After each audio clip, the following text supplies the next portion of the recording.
Number 1. Andrea Yates, the mother who drowned her 5 children in the name of salvation. Andrea Pia Yates was born on July 2, 1964, in Hallsville, Texas, the youngest of 5 children raised in a devout Catholic household by her parents Andrew and Yuta Kennedy. From her earliest years, Andrea demonstrated an exceptional academic drive and a deeply internalized sense of moral responsibility that would define her throughout her life. She was a straight-A student, captain of her high school swim team, and valedictorian of her graduating class, a young woman who by every outward measure appeared destined for a stable, successful future. She pursued a nursing degree at the University of Houston, graduating in 1986, and went on to work as a registered nurse at the University of Texas MD Anderson Cancer Center in Houston, where she was regarded by colleagues as conscientious, compassionate, and deeply dedicated to the care of her patients.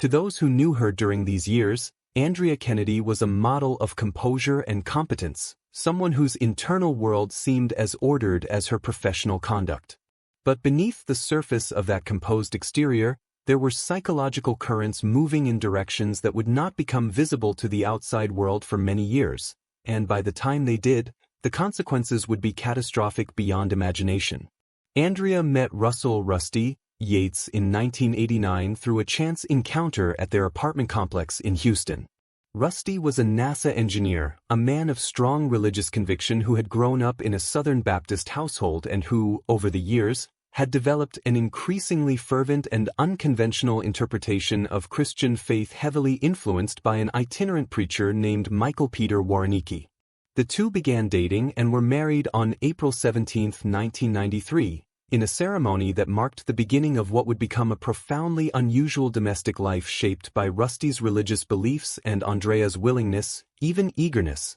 to submit entirely to his vision of what a Christian family should look like. Warrenicki, the preacher whose teachings Rusty had embraced with deep conviction, preached an austere and demanding theology that placed enormous pressure on women in particular, teaching that mothers who failed to raise their children in strict accordance with his interpretation of Scripture were leading those children toward damnation. He sold the Yateses a converted bus that the family lived in for a time, and his correspondence with both Rusty and Andrea was filled with language that emphasized spiritual failure, the corrupting influence of modern society, and the grave responsibility mothers bore for the eternal souls of their children. Andrea absorbed these teachings deeply and personally, and over time they would fuse with her deteriorating mental health in ways that would produce devastating results. The Yates family began growing quickly. Their first son, Noah Jacob Yates, was born on February 26, 1994. John Samuel Yates followed on December 15, 1995.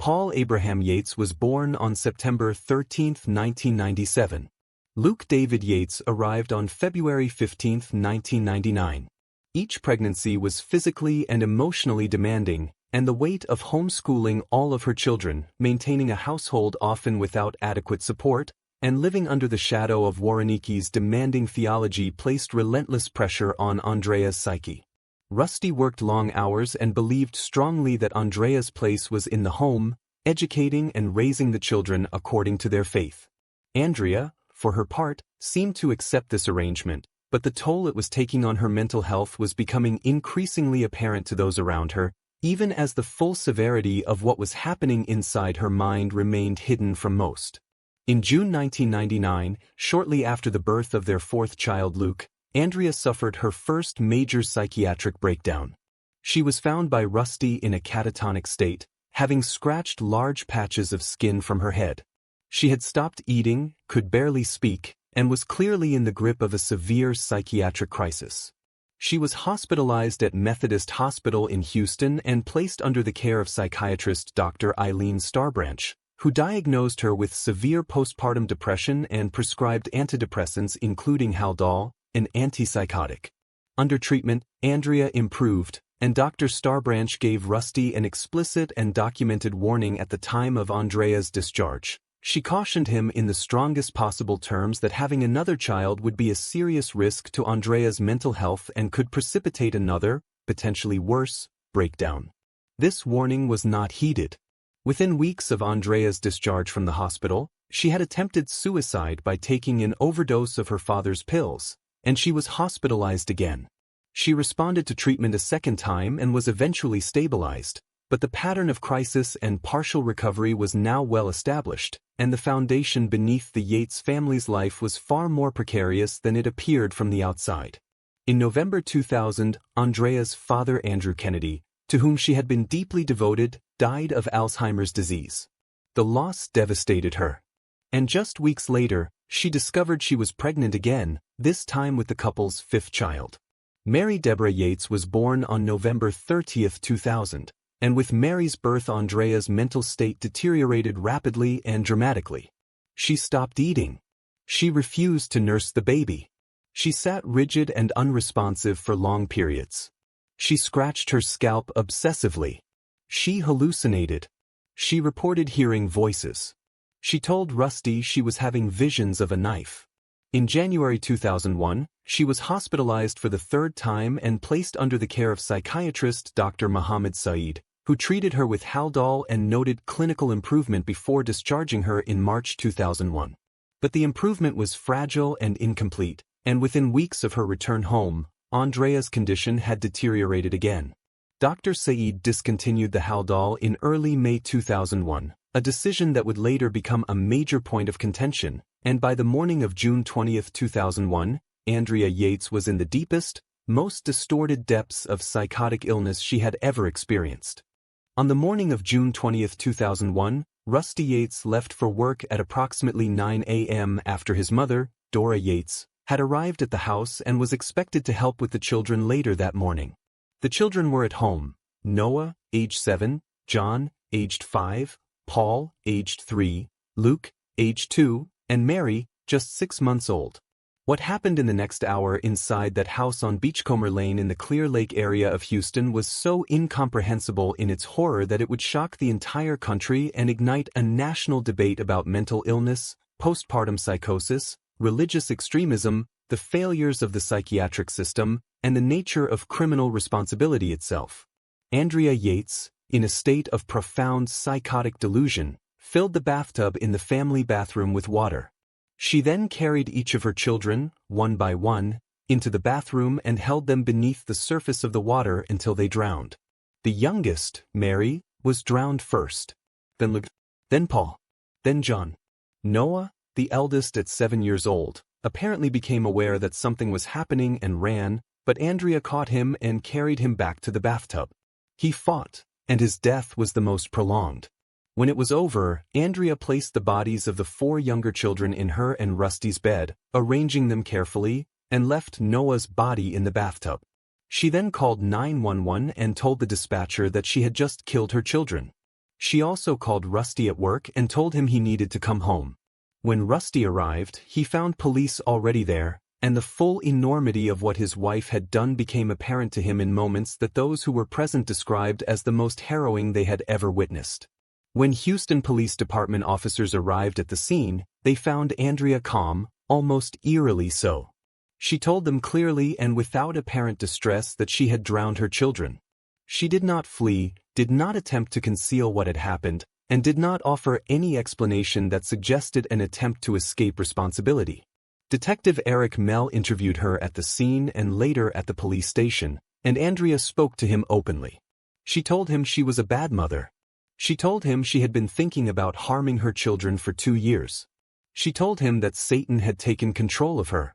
She told investigators that she believed she was marked by the number 666 and that her children were similarly spiritually compromised and that by killing them she had saved their souls from going to hell. The content of what she said was entirely consistent with the kind of profound religious delusion that accompanies severe postpartum psychosis, a condition recognized in medical literature as one of the most acute and dangerous psychiatric states a human being can experience, characterized by hallucinations, delusions, complete disconnection from reality, and the capacity to drive a person to acts they would find inconceivable in any other state of mind. Andrea Yates was charged with capital murder in the deaths of her children. The case went to trial in February 2002, and from the outset it was one of the most emotionally and legally complex prosecutions in Texas history. The prosecution, led by District Attorney Chuck Rosenthal, argued that Andrea Yates knew what she was doing was wrong and therefore did not meet the legal standard for insanity under Texas law,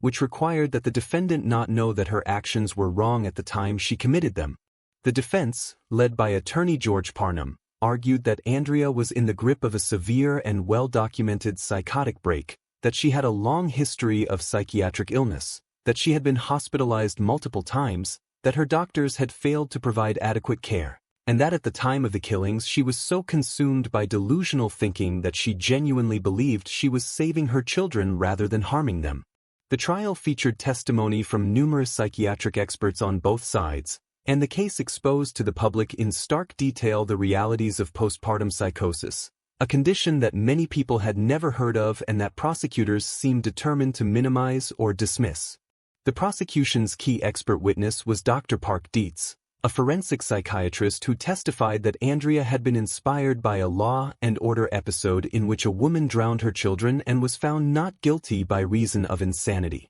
This testimony proved pivotal. The jury deliberated for approximately 3.5 hours and returned a verdict of guilty on March 12, 2002.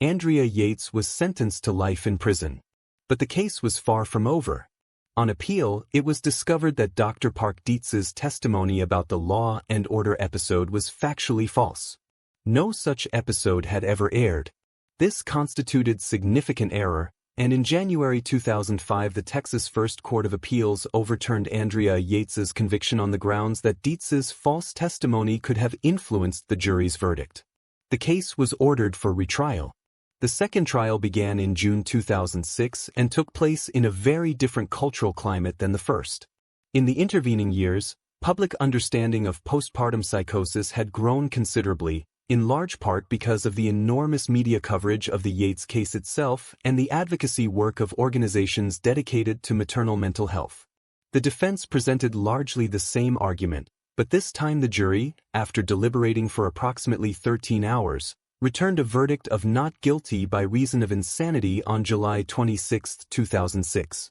Andrea Yates was committed to the North Texas State Hospital in Vernon, Texas, a maximum security psychiatric facility, where she has remained ever since. She is evaluated annually by a judge to determine whether she continues to meet the criteria for commitment, and year after year those evaluations have resulted in continued commitment. She has, by accounts from those who have visited her, expressed profound and enduring grief over the deaths of her children, a grief that psychiatrists note is consistent with recovery from psychotic illness, as the return of rational thought brings with it the full weight of what was done during the psychotic episode. Rusty Yates, for his part, divorced Andrea in 2005 and remarried. He has spoken publicly on multiple occasions about his own role in the tragedy, expressing regret that he did not do more to protect his wife and children and acknowledging that he ignored the warnings of her psychiatrist about future pregnancies. The case prompted significant changes in Texas law, including the passage of the Andrea Yates Bill, which modified the legal standard for the insanity defense in Texas to bring it more in line with medical understanding of psychotic illness. It also sparked a national conversation about the adequacy of postpartum psychiatric care, the isolation of mothers in households defined by rigid religious frameworks, and the systemic failures that can occur when mental health warning signs are repeatedly dismissed or inadequately treated. The 5 children, Noah, John, Paul, Luke, and Mary, were buried together at Pearland, Texas, and their graves have become a quiet place of mourning for a tragedy that never needed to happen,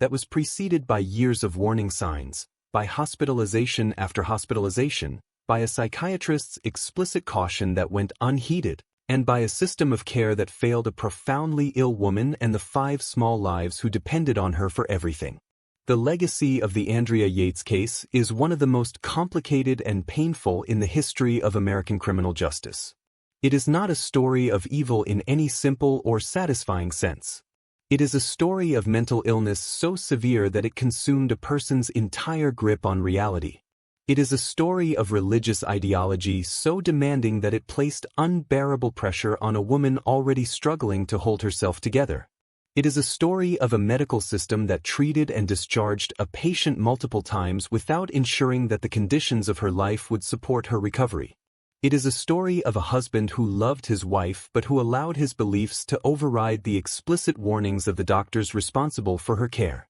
And it is, most of all, a story of 5 children: Noah aged 7, John aged 5, Paul aged 3, Luke aged 2, and baby Mary just 6 months old, whose lives ended in a bathtub on a summer morning in Texas in the year 2001, and whose absence has reverberated through American culture and American law ever since. The debate about Andrea Yates, about her guilt, her illness, her responsibility, and her victims has never entirely settled, and perhaps it never will, because it sits at the intersection of the most difficult questions human beings can ask about the nature of the mind, the limits of accountability, and the obligations of society to those who are suffering in ways that are not yet fully visible to the world around them.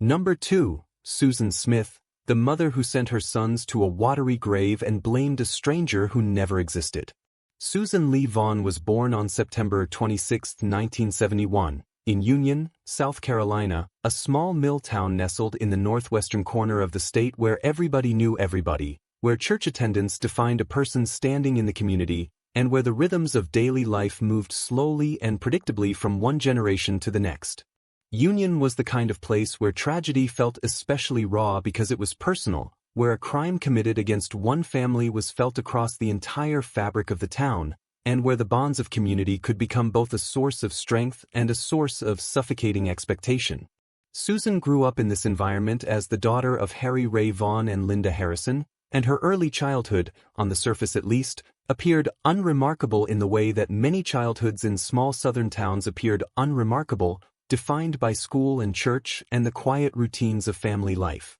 But beneath that surface, Susan's childhood was marked by pain, instability, and trauma that would leave deep and lasting scars on her psychological development and that would, decades later, provide a partial but deeply troubling context for the acts she committed as a young mother. When Susan was 6 years old, her parents divorced, a rupture that was painful in itself but that was followed almost immediately by an event far more devastating. Her father, Harry Vaughn, struggling profoundly in the aftermath of the divorce, died by suicide shortly after the separation. Susan was left at an age when children are just beginning to form their understanding of the world with the knowledge that her father had chosen to leave it, a knowledge that psychologists who later studied her case described as a foundational wound that shaped her relationship with abandonment, with love, and with the desperate need for approval and connection that would drive many of her later decisions. Her mother Linda remarried a man named Beverly Russell, and the blended family settled into a life that again appeared stable from the outside.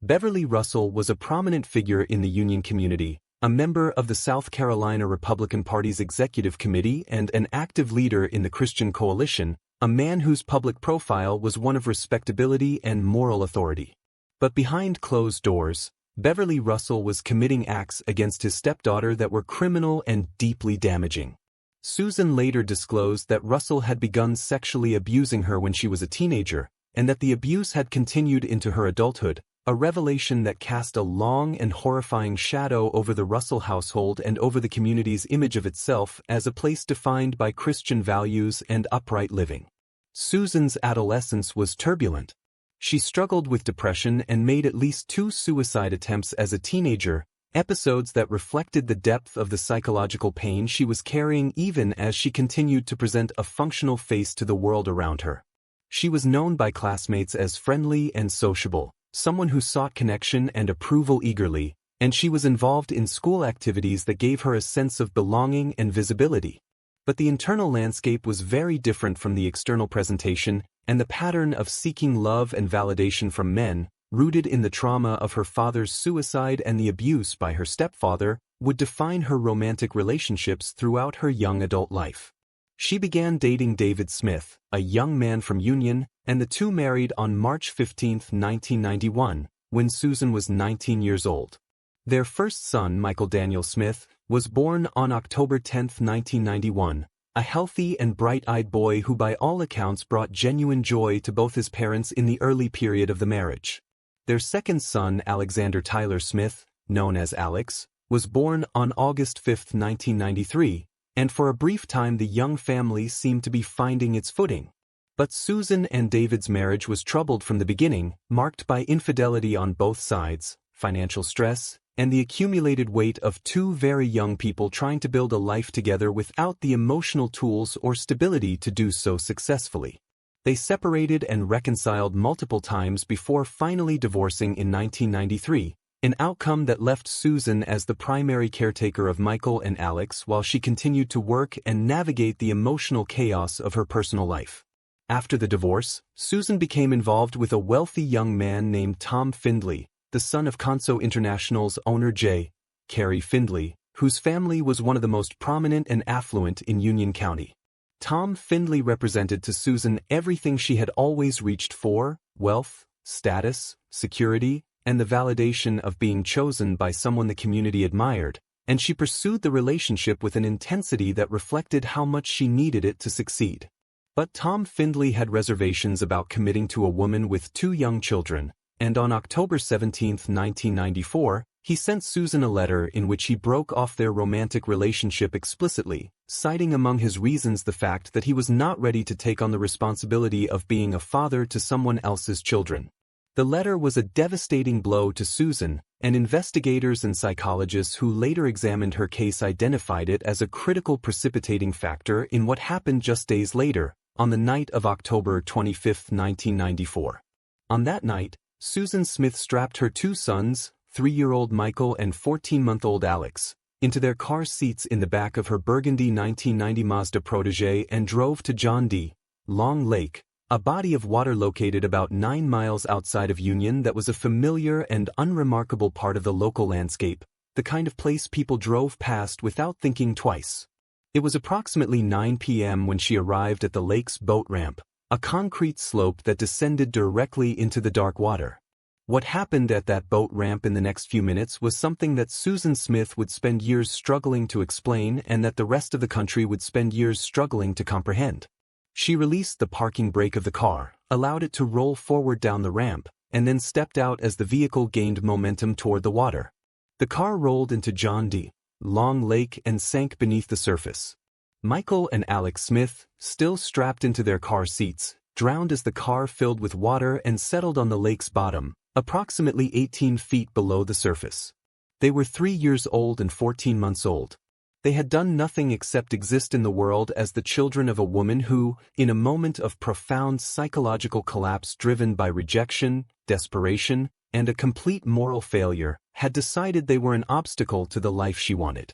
After leaving the lake, Susan drove to a nearby house, the home of Shirley McLeod, and knocked on the door in a state of apparent hysteria, screaming that a black man had carjacked her vehicle with her children still inside. She told McLeod and her husband that she had been stopped at a red light when a man jumped into her car, ordered her out at gunpoint, and drove away with Michael and Alex in the back seat. It was a story that was specific enough to sound credible and vague enough to resist immediate verification, and it sent the Union County Sheriff's Office, the South Carolina Law Enforcement Division, and eventually the FBI into a massive and urgent search for both the vehicle and the alleged carjacker. Susan Smith made her false report on the night of October 25, 1994, and for the next 9 days she maintained it with a consistency and an apparent emotional authenticity that deceived investigators, fooled the media, and devastated a community that rallied around her in what everyone believed was a mother's worst nightmare. The national media descended on Union almost immediately. The story of a young mother whose children had been taken by a carjacker was the kind of tragedy that commanded wall-to-wall coverage, and Susan Smith became a fixture on television screens across America, appearing at press conferences and news interviews in a state of visible anguish, pleading directly into cameras for the safe return of her sons. She held up photographs of Michael and Alex. She wept. She begged. She appeared to be exactly what she claimed to be, a mother consumed by grief and terror, and the public responded with enormous sympathy. Tens of thousands of people across the country prayed for the boys' safe return and for the capture of the man Susan had described as their abductor. Investigators, meanwhile, were working the case with increasing urgency, and as the days passed, certain inconsistencies in Susan's account began to accumulate in ways that shifted the investigation's focus in a direction that no one in Union County wanted to contemplate. Union County Sheriff Howard Wells, a man who had known Susan Smith personally and who approached the investigation with the combination of professional rigor and human compassion that the situation demanded, began to notice the inconsistencies early. The traffic light at the intersection where Susan claimed the carjacking occurred was reportedly malfunctioning and may not have been functioning as she described. No witnesses had come forward to corroborate any aspect of her account despite the enormous media attention and the community's desperate desire to help find the children. The description of the alleged carjacker was troublingly vague and racially specific in ways that investigators noted carefully. And perhaps most significantly, behavioral analysts who studied Susan's public appearances began to note subtle but telling disconnects between her expressed emotion and the specific content of her statements, details that experienced investigators learned to recognize as potential indicators of deception. As the days accumulated and the investigation deepened, Sheriff Wells made the decision to focus intensively on Susan Smith herself. On November 3, 1994, the 9th day after Susan had reported the carjacking, Sheriff Wells brought her in for what he described as a routine interview.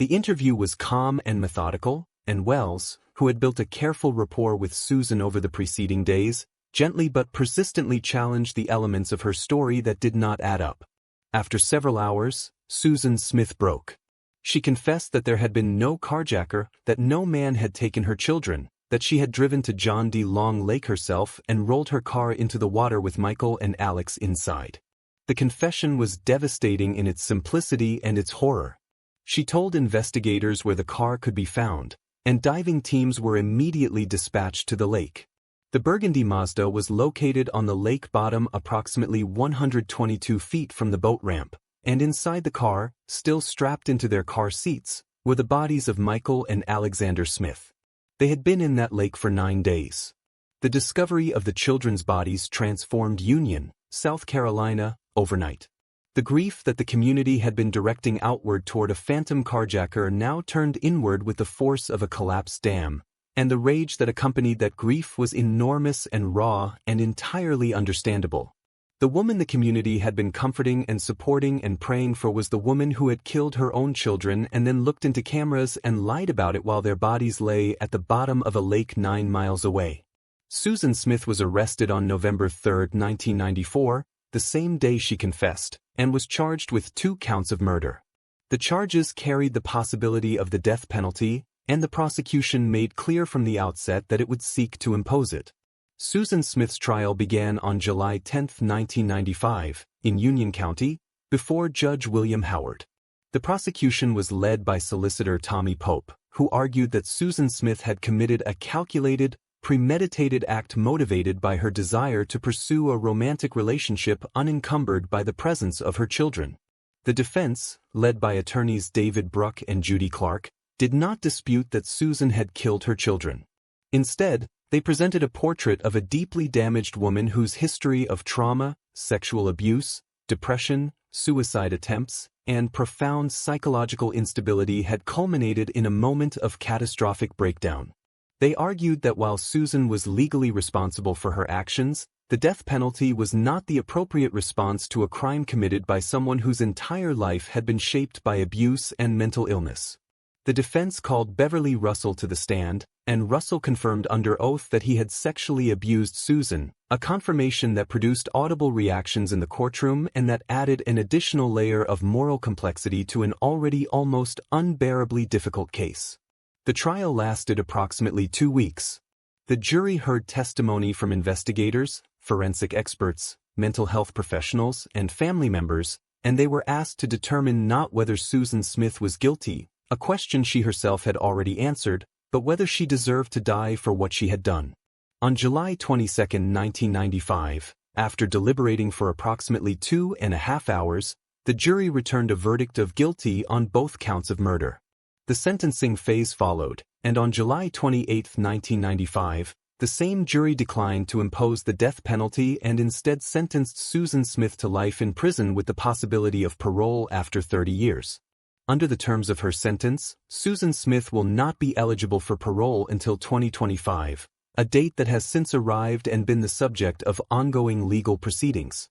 Susan Smith has been incarcerated at the Women's Correctional Center in Columbia, South Carolina, since her conviction. Her time in prison has not been without controversy. In 2000, a prison guard named Houston Caylee was fired and subsequently convicted of having a sexual relationship with Susan while she was an inmate under his supervision, a development that raised serious questions about the management of the facility and the vulnerability of inmates to exploitation by those in positions of authority over them. A second guard was also reportedly dismissed in connection with similar allegations. These incidents added further complexity to the public's perception of a woman who remained deeply polarizing, viewed by some as a victim of circumstance and mental illness and by others as a manipulative and cold-blooded killer who sacrificed her children to pursue a relationship with a wealthy man. David Smith, the boy's father, went on to remarry and build a new life, though he has spoken publicly about the fact that the loss of Michael and Alex is something he carries with him every day and that no amount of time or distance diminishes the grief of knowing how they died. He wrote a book about the experience titled Beyond All Reason, published in 1995, in which he described the 9 days of not knowing and the shattering moment of learning the truth about what had happened to his sons. Tom Findley, whose letter breaking off his relationship with Susan was identified as a key precipitating factor in the crime, has maintained a very low public profile in the decades since the trial, and his own reflections on the role his rejection may have played in the deaths of 2 children he never knew remain largely private. The case of Susan Smith remains one of the most studied and debated in the history of American true crime, not because it is the most complex legally, but because it raises questions that go to the heart of how society understands motherhood, mental illness, race, and the media. The false carjacking story Susan told, in which she specifically described her fictional assailant as a black man, drew immediate and sustained criticism from civil rights advocates who pointed out that the deliberate use of racial stereotypes in false crime reports had a long and ugly history in America and that Susan's fabrication exploited those stereotypes in ways that could have had catastrophic consequences for innocent people. Sheriff Wells himself acknowledged in later interviews that the descriptions Susan provided placed black men in the area under immediate and intense suspicion, and the fact that no innocent person was charged or harmed was a matter of luck and rigorous investigative procedure rather than a reflection of any fail-safe in the system. The racial dimension of Susan Smith's lie became part of a broader national conversation about how race and crime intersect in American public perception and media coverage, a conversation that the case helped to catalyze and that has continued in various forms ever since. Michael Daniel Smith and Alexander Tyler Smith were buried together in Bogensville United Methodist Church Cemetery in Union, South Carolina, in a funeral attended by hundreds of people from the community that had spent 9 days praying for their safe return. They were 3 years old and 14 months old, 2 small boys who loved their mother and who could not have understood what was happening to them in those final moments at the edge of John D. Long Lake on an October night in 1994. Their graves have become a place of pilgrimage of a kind, visited by people who feel compelled to pay their respects to 2 children whose names became known across the world in the most heartbreaking of circumstances. The town of Union has never entirely recovered from what happened within its borders, and the name Susan Smith has never stopped carrying the weight of what she did, the weight of a car rolling into dark water, of 2 little boys strapped in their seats, and of a mother walking away into the night and then turning to face cameras and lying, day after day, while her sons lay at the bottom of a lake and the whole country prayed for their safe return. Number 3, Darlie Routier, the mother on death row whose guilt or innocence has divided America for nearly 3 decades. Darlie Lemak was born on January 4, 1970, in Altoona, Pennsylvania, the daughter of Larry and Darlie Key, and she grew up in an environment that by most accounts was stable and loving, a childhood defined by the ordinary rhythms of a working-class American family without the dramatic trauma or visible dysfunction that characterized the early lives of some of the other women whose stories intersect with hers in the annals of American true crime. She was described by those who knew her during her school years as vivacious, outgoing, and possessed of a natural beauty that made her stand out in social settings, a young woman who enjoyed attention and who attracted it easily. Her family relocated to Rowlett, Texas, a suburb of Dallas, during her teenage years, and it was there that she met Darlie Routier, a young entrepreneur with ambitions and energy that matched her own spirited personality. The two fell in love quickly and with the kind of uncomplicated enthusiasm that characterizes young romance, and they married on August 4, 1988, when Darlie was just 18 years old and Darren was 20. They were young, they were in love, and they had plans for a future that seemed to stretch ahead of them with unlimited possibility. Darren Routier proved to be a genuinely talented businessman, and in the years following their marriage he built a successful electronics manufacturing company called Testneck that grew rapidly and generated the kind of income that allowed the young couple to construct a life of visible comfort and material success. They moved into a large, well-appointed home at 5801 Eagle Drive in Rowlett, a house with a swimming pool and all the trappings of the suburban American dream, and they filled it with the evidence of their prosperity, expensive jewelry, luxury items, and the kind of decorative abundance that reflected Darlie's taste for beautiful things and her enjoyment of the life she and Darren had built together. They had 3 sons in relatively quick succession.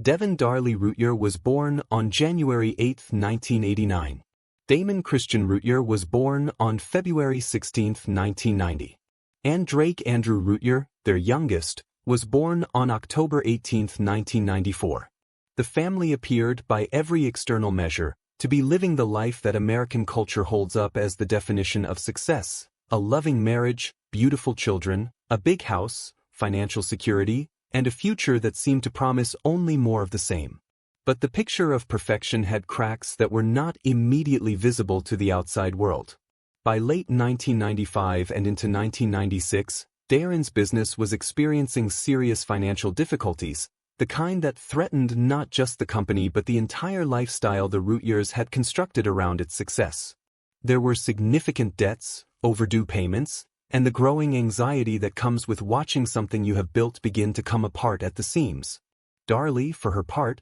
was dealing with the physical and emotional demands of raising 3 boys, the youngest of whom was still an infant, in a household where financial pressure was mounting even as the external appearance of prosperity was carefully maintained. Those who knew the family during this period later described subtle but real signs of strain beneath the polished surface, a tension that was not extraordinary by the standards of young families navigating financial difficulty but that formed an important part of the backdrop against which the events of the night of June 6, 1996, must be understood. In the early morning hours of June 6, 1996, the Routier household on Eagle Drive was shattered by a crime so brutal and so sudden that it transformed the lives of everyone connected to the family in ways from which they have never fully recovered. At approximately 2:31 a.m., a 911 call was placed from the Routier home by Darlie herself, and the dispatcher who answered heard a woman's voice screaming that someone had broken into her house and stabbed her children. When officers from the Rowlett Police Department arrived at the scene within minutes, they found a tableau of horror. Devin Routier, aged 6, was lying on the floor of the family room and was already dead, having been stabbed multiple times in the chest and back. Damon Routier, aged 5, was also on the floor, also stabbed multiple times, and although he was still alive when officers arrived, he died before he could be transported to the hospital. Drake, the infant, was asleep upstairs and had not been harmed. Darlie herself was wounded, with a significant laceration to her neck and cuts on her arms, and she was taken by ambulance to Baylor Medical Center in Garland, where she was treated for her injuries. Darren Routier had been asleep upstairs and reported waking to the sounds of the attack already in progress. Darlie told investigators a story that was consistent in its broad outlines across the multiple times she was asked to recount it in the immediate aftermath of the attack. She said she had fallen asleep on the family room couch while Devin and Damon were also sleeping in the family room, which was their habit during the summer when the downstairs was cooler than the upstairs bedrooms. She said she woke to find a man in dark clothing standing over her and immediately realized that Devin and Damon had been stabbed. She struggled with the intruder, she said, and he dropped the murder weapon, a knife from the Routier kitchen, before fleeing through the garage and into the alley behind the house. She described the intruder as a white male wearing dark clothing and a dark cap, but her description was otherwise vague and the intruder was never identified, located, or charged. The knife was recovered at the scene. A bloody fingerprint was found on the knife, but it did not match any known individual in any database investigators consulted. A wine glass with a bloody smear was found near the garage door.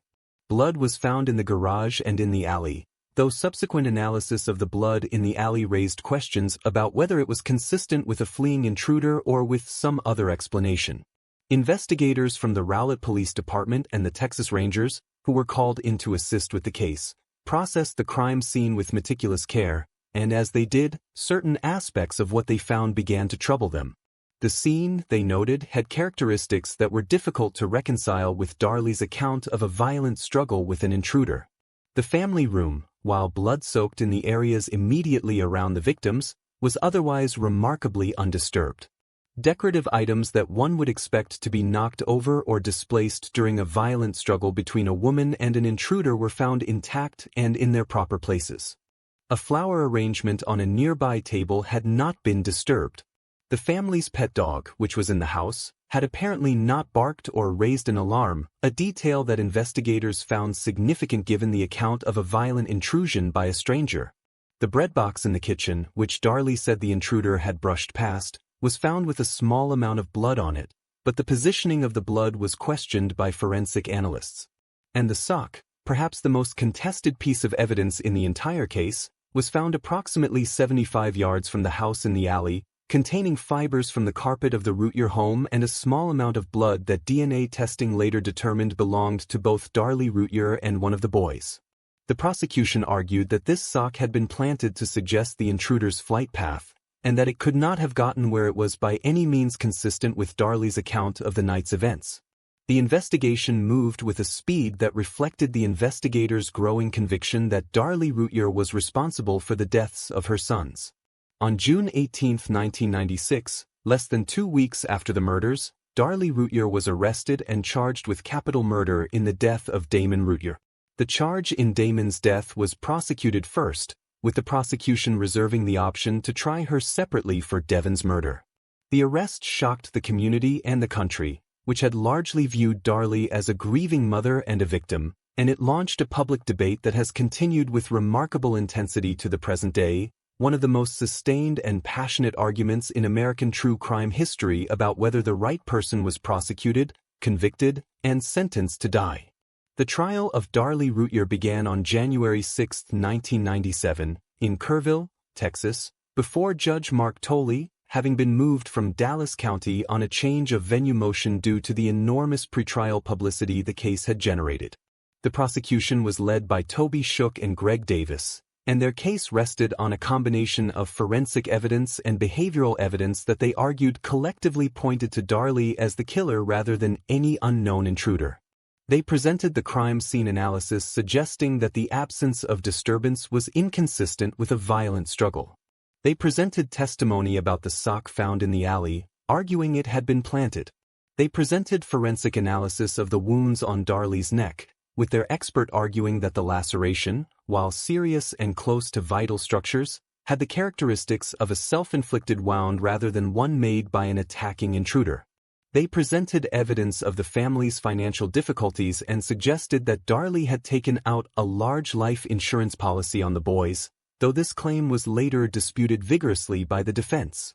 And they presented what became the single most damaging piece of evidence in the trial, not forensic but behavioral, a piece of video footage that the prosecution introduced and that the jury watched with visible reaction. 8 days after the murders, on June 14, 1996, which would have been Devon's 7th birthday, Darlie Routier attended a graveside birthday party at the boys' gravesite, an event organized by family members to honor Devon's memory on what should have been his special day. The gathering was filmed by a local news crew, and the footage showed Darlie at the graveside spraying silly string over the boys' graves while upbeat music played, laughing and appearing celebratory in a manner that struck many viewers as grotesquely inappropriate for a mother mourning children who had been murdered just over a week earlier. The prosecution played this footage for the jury, and its impact was immediate and powerful. The defense argued strenuously that the footage was selectively edited, that the silly string portion of the gathering was preceded and followed by periods of profound grief and tears that the news crew had not captured,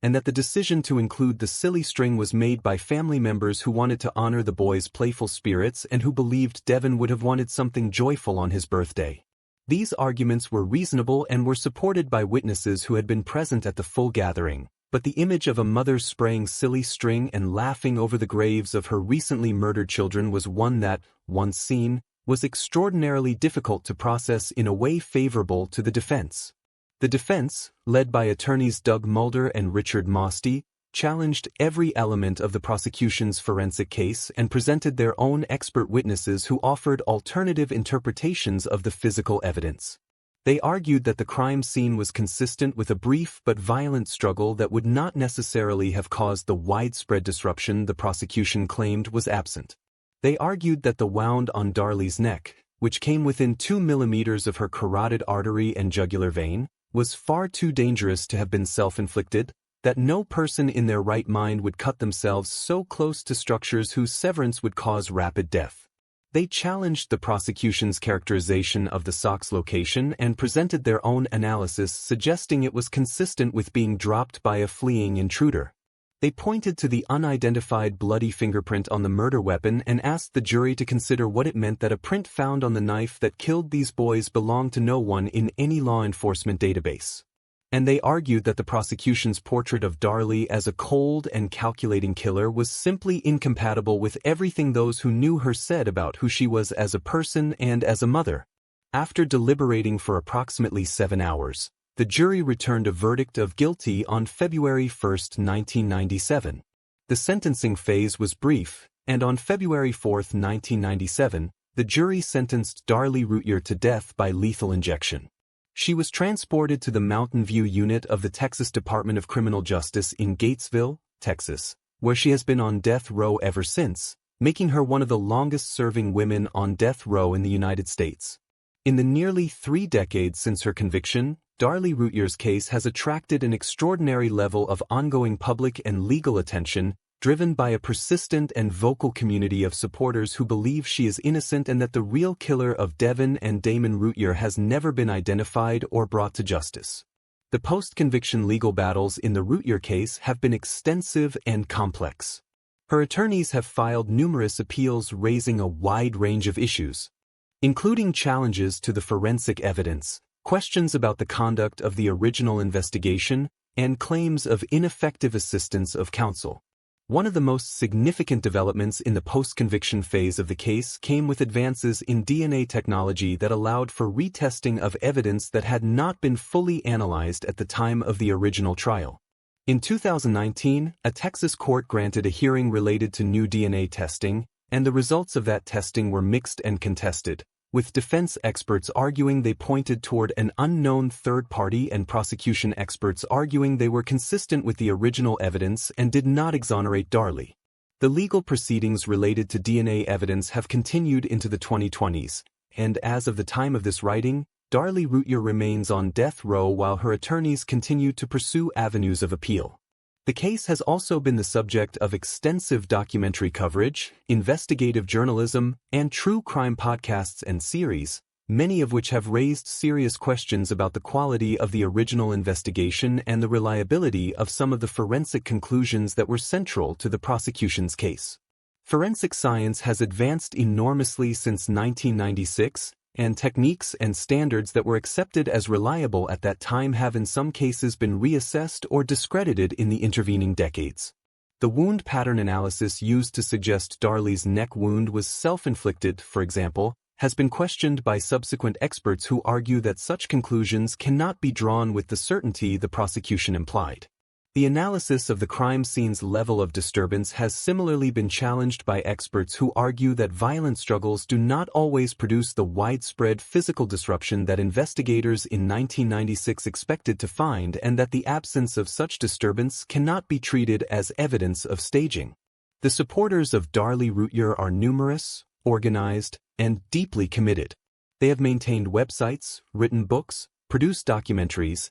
and engaged in sustained advocacy aimed at securing a new trial or an evidentiary hearing that would allow the full body of post-conviction evidence to be considered by a court. They point to the unidentified fingerprint on the murder weapon as the single most compelling piece of unresolved evidence in the case, arguing that its existence is fundamentally incompatible with the prosecution's theory that Darlie acted alone and that no intruder was ever present in the house. They argue that the silly string video, the single most emotionally powerful piece of evidence presented to the jury, was deeply misleading in the form in which it was shown, and that its impact on the verdict cannot be separated from its capacity to generate visceral disgust rather than rational analysis. And they argue that Darlie Routier, whatever one thinks of her behavior in the aftermath of the murders, is a human being whose life hangs in the balance of legal proceedings that have never fully and fairly resolved the fundamental question of whether she is the person who killed her sons. Those who believe in her guilt point to the same evidence with equal conviction. They argue that the forensic case built by the prosecution was sound and remains sound, that the absence of disturbance at the crime scene is significant, that the self-inflicted wound theory was supported by credible expert testimony, that the sock was almost certainly planted, and that no credible evidence of an unknown intruder has ever been produced. They argue that the DNA testing conducted post-conviction has not produced the exculpatory result that Darlie's supporters claim it has, and that the continued focus on her case is driven more by the human tendency to sympathize with an attractive young mother than by a rigorous evaluation of the evidence. They argue, in short, that the jury of 12 people who heard all the evidence and deliberated carefully reached the right verdict, and that the decades of subsequent advocacy, while understandable, have not produced anything that should fundamentally alter that conclusion. Devin Routier and Damon Routier, 6 years old and 5 years old, are buried together in Rockwall County, Texas. Their father Darren Routier has spent the decades since their deaths in a position of profound ambiguity, publicly maintaining belief in his wife's innocence while building a separate life that has included remarriage. The question of who killed Devin and Damon Routier, whether it was their mother, as a jury concluded in 1997, or an unknown intruder who has never been found, as Darlie and her supporters have maintained for nearly 30 years, remains one of the most genuinely unresolved and deeply contested questions in the history of American criminal justice. And somewhere in a cell on death row in Gatesville, Texas, a woman who was once a young mother in a big house in a Dallas suburb with a swimming pool and 3 small sons waits, as she has waited for nearly 3 decades, for a legal system to either confirm its original judgment or acknowledge that it may have made a terrible and irreversible mistake. Number 4, Caylee Anthony, the young mother whose daughter vanished for 31 days before anyone called the police, and whose acquittal became one of the most controversial verdicts in American legal history. Caylee Marie Anthony was born on March 19, 1986, in Warren, Ohio, the daughter of George and Cindy Anthony, and she grew up in a household that, like so many households whose private realities eventually become public, presented one face to the world and contained another beneath it. The Anthony family relocated to Orlando, Florida, when Caylee was a child, settling eventually in a comfortable middle-class home on Hope Spring Drive in the Suburban Drive area of Orlando, a house that would become one of the most recognizable addresses in American true crime history. George Anthony was a former law enforcement officer who had worked as a detective before transitioning to other employment, and Cindy Anthony was a nurse, a woman of strong personality and powerful maternal instincts whose relationship with her daughter Caylee was,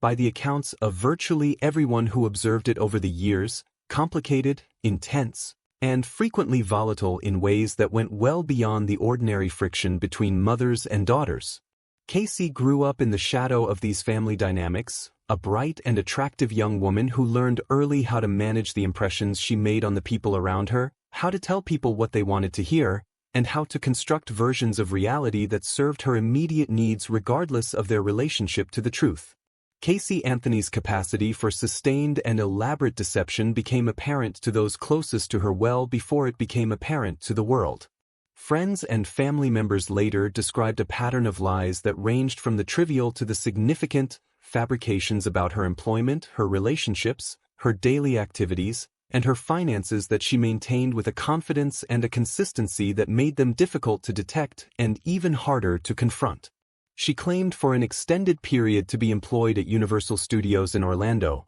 a lie so complete that she had fabricated a work schedule, invented colleagues, and described workplace interactions in sufficient detail to convince her family that she was going to work every day. She was not. She had been dismissed from her actual position at Universal Studios some time earlier and had simply continued the fiction of employment rather than face the consequences of admitting the truth. This capacity for elaborate, sustained deception, documented and confirmed by multiple witnesses in the years before the events that would make her name known across the world, is central to understanding both what investigators believed happened to Caylee Anthony and why the case became as complicated and as contested as it did. Caylee Marie Anthony was born on August 9, 2005, to Casey Anthony, who was 19 years old at the time of Caylee's birth. The identity of Caylee's father was never definitively established, a fact that contributed to the complicated family dynamics surrounding the child's early life.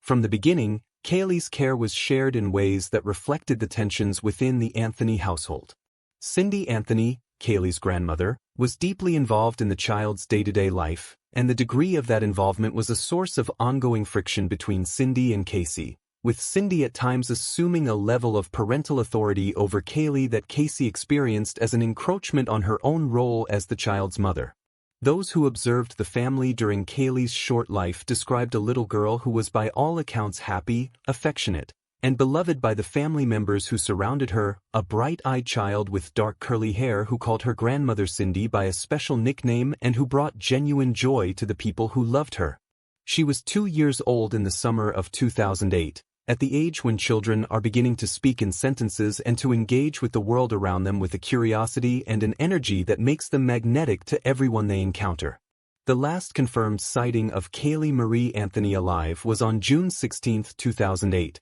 when she was seen by multiple witnesses at the Anthony family home on Hope Spring Drive. On that day, Casey Anthony left the family home with Caylee and did not return. What happened after that departure is the central question of one of the most intensively examined criminal cases in American history, a question that a jury ultimately declined to answer with a murder conviction but that has never been answered to the satisfaction of the public or of the investigators who worked the case. What is documented and uncontested is the 31 days that followed Caylee's disappearance, a period during which Casey Anthony did not report her daughter missing, did not tell her family that anything was wrong, and was observed by multiple witnesses and captured on surveillance footage living a life that bore no apparent relationship to that of a mother in anguish over a missing child. During those 31 days, Casey Anthony was captured on surveillance footage at a Fusion nightclub, dancing and appearing to enjoy herself. She was photographed at a Blockbuster video store with her boyfriend at the time, Tony Lazzaro, renting movies and appearing relaxed and comfortable. She was seen by friends and acquaintances in social settings that were entirely inconsistent with the behavior of someone whose child was missing or in danger. She told her family, when she communicated with them at all during this period, that she and Caylee were staying with a nanny named Zenaida Fernandez Gonzalez, a woman she described in considerable detail, a woman who, investigators would eventually determine, did not exist in any form that corresponded to Casey's description. She told her mother during a phone call that she had not seen Caylee for several days and that the nanny had taken the child somewhere, a statement that alarmed Cindy but that Casey minimized and explained away with the kind of reassuring fabrication that she had always been able to produce on demand. For 31 days, Caylee Anthony was missing and no one who had the authority or the information to search for her knew that she was gone. It was Cindy Anthony who finally forced the issue. On July 15, 2008, Cindy Anthony located Casey and confronted her about Caylee's whereabouts. Casey's explanations were evasive and contradictory, and Cindy, whose maternal instincts had been sharpened by weeks of unease, called 911. In that call, which was recorded and later played publicly, Cindy told the dispatcher that her granddaughter had been missing for 31 days and that she had just found her daughter's car, which had been towed to an impound lot, and that the car smelled like there had been a dead body in it. The smell of decomposition from the car's trunk was noted not only by Cindy but by George Anthony, who had retrieved the car from the impound lot, by the tow truck operator who had impounded it, and by law enforcement officers who examined the vehicle. The odor was distinctive and unmistakable to those experienced with it, and forensic analysts who subsequently examined the car's trunk found evidence that was consistent with human decomposition, including air samples that contained the chemical compounds associated with a decomposing body, residue consistent with human decomposition, and a single strand of hair with characteristics that analysts testified was consistent with hair from a deceased individual. Casey Anthony was interviewed by investigators on July 16, 2008, and her performance in those interviews is one of the most studied examples of deceptive behavior in the history of American law enforcement training. She told investigators she had left Caylee with the nanny, Zenaida Fernandez Gonzalez, at the Sawgrass Apartments in Orlando on June 9, 2008. Investigators went immediately to the Sawgrass Apartments and found that no one named Zenaida Fernandez Gonzalez had ever lived there or been associated with the property in any way that matched Casey's description. Casey then led investigators to Universal Studios, claiming that she worked there and that she had information relevant to the investigation in her office. She led them through the theme park with confidence and authority until the moment when she stopped, turned to the investigators accompanying her, and admitted that she did not actually work there. The fabrication collapsed in real time, in front of law enforcement officers, and yet Casey continued to maintain other elements of her invented story even after its foundations had been exposed. She was arrested on July 16, 2008, on charges of child neglect, making false official statements, and obstruction of a criminal investigation, with more serious charges to follow as the investigation developed. The search for Caylee Anthony became one of the largest and most emotionally charged missing child investigations in Florida history, drawing volunteers, professional searchers, and the intense attention of national media. For months, investigators searched areas connected to Caylee Anthony's movements and associations without finding the child. Then, on December 11, 2008, a utility meter reader named Roy Kronk, who had actually reported something suspicious in the area months earlier in August 2008 only to have those reports not thoroughly investigated, called 911 again to report what he had found in a wooded area just 15 houses from the Anthony family home on Hope Spring Drive. In a trash bag, partially submerged in water and largely skeletonized due to the months of exposure, were the remains of a small child. The remains were identified through DNA testing as those of Caylee Marie Anthony. She was 2 years old when she disappeared. She had been dead for months before she was found. The forensic examination of Caylee's remains was complicated by the degree of decomposition, which was extensive enough to prevent definitive determination of a cause of death by physical examination alone. The medical examiner, Dr. Jan Garavaglia, ruled the manner of death a homicide but listed the cause of death as undetermined, a conclusion that would become critically important in the subsequent criminal proceedings. Duct tape was found in the vicinity of the skull and was a central focus of the prosecution's theory of the case. The duct tape, prosecutors argued, had been placed over Caylee's mouth and nose, either as the method of killing or to prevent detection of the body after death. The type of duct tape found was consistent with duct tape found in the Anthony family home. A heart-shaped sticker residue was reportedly found on the duct tape, and a similar heart-shaped sticker was found in Caylee Anthony's room, a detail that the prosecution presented as evidence of Caylee's specific involvement in the placement of the duct tape on her daughter's remains. Caylee Anthony was indicted on October 14, 2008, on charges of first-degree murder, aggravated child abuse, aggravated manslaughter of a child, and 4 counts of providing false information to law enforcement. If convicted of first-degree murder, she faced the possibility of the death penalty. The prosecution announced that it would seek the death penalty, and the case moved toward trial with the full weight of national media attention bearing down on it from every direction. The trial of Caylee Anthony began on May 24, 2011, in Orlando, Florida, before Judge Belvin Perry, and it was from its first day one of the most watched legal proceedings in the history of American television, drawing millions of viewers who followed the proceedings live and who formed strong and often passionate opinions about the guilt or innocence of the young woman at the center of it all. The prosecution, led by Assistant State Attorneys Jeff Ashton and Linda Drain Burdick, presented what they characterized as a compelling circumstantial case. They argued that Caylee Anthony had killed her daughter using chloroform and duct tape, motivated by her desire to be free of the responsibilities of motherhood so that she could pursue the carefree social life she had been living during the 31 days of Caylee's disappearance. They presented evidence of computer searches on the Anthony family computer for the terms chloroform, neck breaking, and how to make chloroform, searches that the prosecution attributed to Caylee and that they argued demonstrated premeditation. They presented the forensic evidence from the car trunk, including the air sample analysis and the hair analysis. They presented the duct tape and the heart sticker evidence. and they presented the 31 days of documented behavior, the nightclub footage, the blockbuster video, the social media photographs, and the testimony of witnesses who had seen Caylee during that period, as evidence of a consciousness of guilt so profound that it could only be explained by knowledge of what had happened to Caylee. The defense, led by Jose Baez with assistance from Cheney Mason, presented a case that was startling in its opening statement and that fundamentally reframed the narrative of the trial. In his opening, Baez made two claims that shocked the courtroom and the millions watching at home. First, he claimed that Caylee Anthony had not been murdered at all, but had drowned accidentally in the family swimming pool on June 16, 2008, and that the elaborate web of lies Caylee had told in the 31 days that followed was not the behavior of a murderer concealing a crime but the behavior of a deeply damaged young woman who had been conditioned since childhood to conceal difficult truths and construct false realities. Second, Baez claimed that Caylee Anthony had herself been the victim of sexual abuse at the hands of her father George Anthony beginning when she was 8 years old,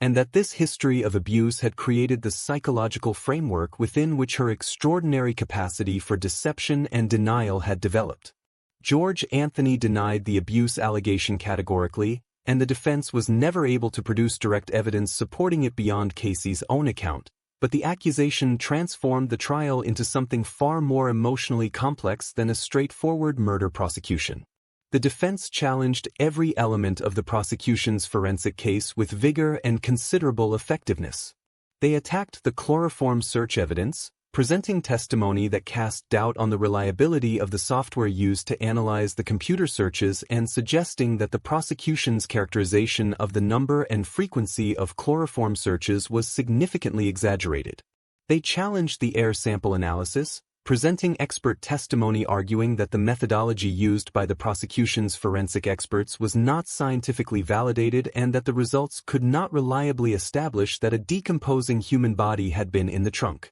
They challenged the hair analysis. They challenged the duct tape evidence, presenting their own experts who argued that the duct tape had been moved and disturbed by animals and by the conditions of the site and that its original placement could not be determined. And throughout, they returned to the theme of the drowning accident, arguing that the absence of any definitive cause of death in the medical examiner's findings was entirely consistent with a child who had died by drowning and whose remains had been concealed by a family in crisis rather than by a murderer covering her tracks. After approximately 6 weeks of testimony, the case went to the jury on July 4, 2011. The jury deliberated for approximately 10 hours over 2 days and returned their verdict on July 5, 2011.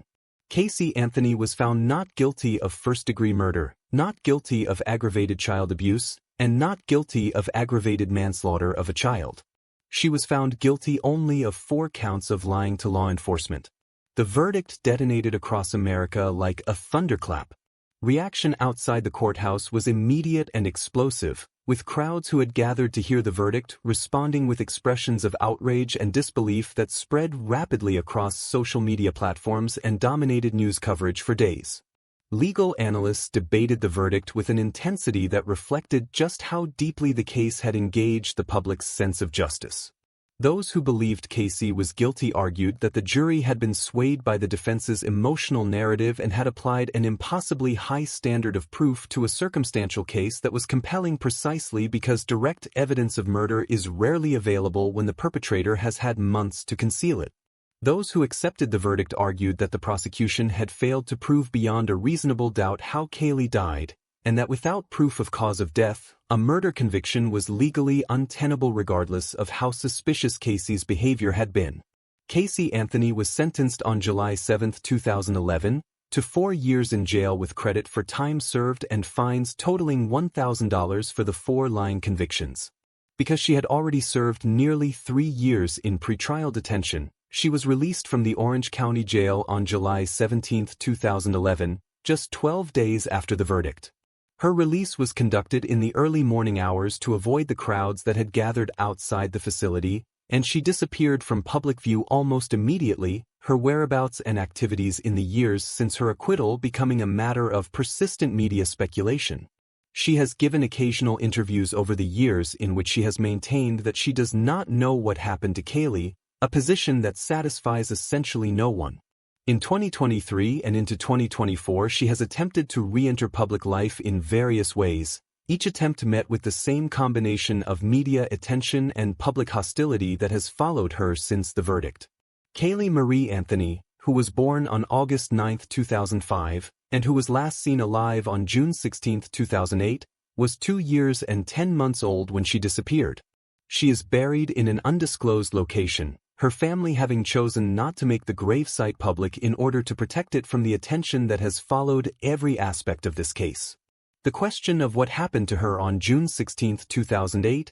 or in the days immediately following, has never been answered in a court of law, and in the absence of a legally established answer, the story of Caylee Anthony remains one of the most painful and unresolved tragedies in American criminal history. A little girl with dark curly hair and a bright smile whose short life ended in circumstances that a jury declined to attribute to her mother, and whose absence from the world has never been adequately explained or accounted for by anyone who had the power to tell the truth about it. Number 5. Diane Downs, the mother who shot her 3 children on a quiet Oregon road and then drove them to the hospital, claiming a stranger had done it. Elizabeth Diane Fredrickson was born on August 7, 1955, in Phoenix, Arizona, the eldest child of Wes and Willadine Fredrickson, and she grew up in a household that those who knew the family during those years described as strict, controlling, and emotionally withholding in ways that left marks on Diane's developing sense of self that would not become fully visible until much later in her life.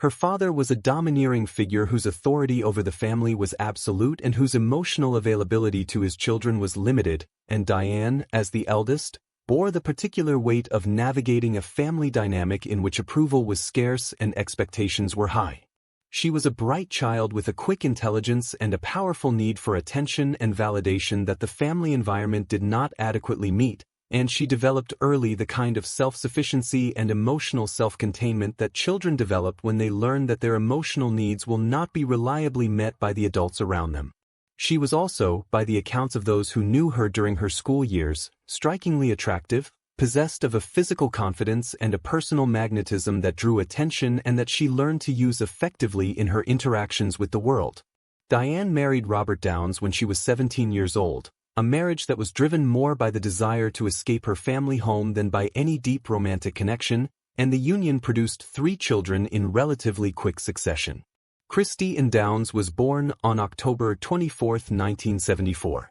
Cheryl Lynn Downs was born on January 10, 1976. Stephen Daniel Downs, known as Danny, was born on October 17, 1979. The marriage to Robert Downs was troubled and ultimately unsuccessful, characterized by incompatibility and the accumulated frustrations of 2 people who had come together for the wrong reasons and who found themselves ill-equipped to build a stable life together. The couple divorced, and Diane retained custody of the 3 children, raising them largely on her own while working and navigating the complicated terrain of single motherhood in circumstances that were financially and emotionally demanding. She was not, by the accounts of those who observed her during this period, a consistently warm or nurturing mother in the conventional sense, but she was present and she was functioning, and her children were, to all outward appearances, being cared for. During the early 1980s, Diane Downs became involved in a romantic relationship with a married man named Robert Lou Lewiston, whom she had met through her work as a mail carrier in Chandler, Arizona. The relationship with Lewiston became the consuming center of Diane's emotional world, and she invested in it with an intensity that reflected the depth of her need for connection and validation from a man she found compelling and desirable. Lewiston was charming and attentive in the way that some men in extramarital affairs can be, unencumbered by the daily realities of a committed relationship and therefore able to present himself in the most attractive possible light during the time they spent together. But Lewiston was also clear, repeatedly and explicitly, that he had no intention of leaving his wife for Diane, and that one of the primary obstacles to any future they might have together was the presence of her 3 children. He told her, in terms that were unmistakable, that he did not want to take on the responsibility of raising someone else's children and that if she wanted a future with him, her children were a complication he was not prepared to accept. This rejection, or more precisely this conditional acceptance, this offer of love contingent on the removal of the children from the equation, formed the psychological backdrop against which the events of May 19, 1983, must be understood. In the spring of 1983, Diane Downs was living with her 3 children in Springfield, Oregon, having relocated from Arizona in what she later described as an attempt to give herself and her children a fresh start. She was working as a mail carrier in the Eugene area and was continuing her relationship with Lewiston, who remained in Arizona and who remained unwilling to commit to a future with her as long as her children were part of the picture. The move to Oregon had not resolved the fundamental tension in Diane's life, which was the conflict between her desire for Lewiston and the reality of her children, and as the spring of 1983 progressed, that tension was building toward a crisis point that would culminate in one of the most shocking acts of violence against children in Oregon's history. On the night of May 19, 1983, Diane Downs loaded her 3 children, 8-year-old Christy, 7-year-old Cheryl, and 3-year-old Danny, into her car and drove them along Old Mohawk Road, a quiet rural road outside of Springfield that wound through sparsely populated countryside with minimal traffic at night. What happened on that road in the darkness of that May evening was something that Diane Downs would spend the next months and years describing in versions that investigators found inconsistent, implausible, and ultimately impossible to reconcile with the physical evidence. According to Diane's account, she had stopped her car on Old Mohawk Road when a scruffy-looking stranger stepped into the road and approached the vehicle. The stranger, she said, demanded her car keys, and when she refused to hand them over, he produced a gun and opened fire into the car, shooting all 3 children and grazing Diane herself on the forearm before fleeing into the darkness. She then drove her wounded children to Mackenzie Willamette Hospital in Springfield, a journey that took approximately 5 to 10 minutes, arriving at the emergency entrance in the early hours of the morning with 3 bleeding children in the car. The scene at the emergency room was one of extreme and immediate crisis. Cheryl Lynn Downs, 7 years old, was already dead or dying from a gunshot wound to her chest. Christy and Downs had been shot in the chest as well and was critically wounded, her condition so serious that her survival was genuinely uncertain in the immediate aftermath. Danny Downs had been shot in the back, and the bullet had damaged his spinal cord in a way that left him paralyzed on his left side. The medical team that received the children worked with desperate urgency to stabilize the survivors, and while Christy and Danny ultimately survived, Cheryl did not. She was pronounced dead at the hospital. Diane herself, despite having driven the wounded children to the hospital herself, had only a minor wound on her forearm, a detail that the emergency room staff noted with the kind of quiet professional attention that experienced medical personnel bring to situations where the circumstances do not quite add up. The doctor who received the family in the emergency room was Dr. John Macedo, and his observations in those first chaotic minutes became an important part of what followed. He noted that Diane Downs appeared strikingly calm given the circumstances, that her effect was not consistent with what he would expect from a mother who had just witnessed her children being shot, and that her wound, while real, was superficial in a way that contrasted sharply with the severity of the children's injuries. These observations were noted, recorded, and eventually communicated to law enforcement, and they became one of the first threads in an investigative tapestry that would take months to weave into a complete picture but that pointed, with increasing clarity as the weeks and months passed, in a single and devastating direction. The investigation was led by the Lane County Sheriff's Office, with Detective Doug Welch assigned as the primary investigator. Welch was an experienced and methodical investigator who approached the case with the same combination of open-mindedness and professional skepticism that good detectives bring to cases where the initial account of events does not sit comfortably with the physical evidence. He began by examining Diane's account in detail and testing it against what the physical evidence at the scene and at the hospital could tell him. The examination of the car produced results that were difficult to reconcile with Diane's story of a stranger shooting through the windows or into the car from outside. The trajectory of the bullets, as determined by forensic analysis, was inconsistent with shots fired from outside the vehicle and was more consistent with shots fired from within the car or from a position very close to the interior. The positioning of the children's wounds relative to where they would have been seated in the car was similarly analyzed and found to be more consistent with a shooter inside or immediately adjacent to the vehicle than with a stranger firing from the road. Investigators also canvassed Old Mohawk Road extensively, looking for any evidence of the stranger Diane had described, any witness who might have seen another vehicle parked on the road, any physical evidence left by a fleeing gunman, any shell casings or other forensic material that would support the presence of an unknown third party. They found nothing. No witnesses. No physical evidence of a stranger.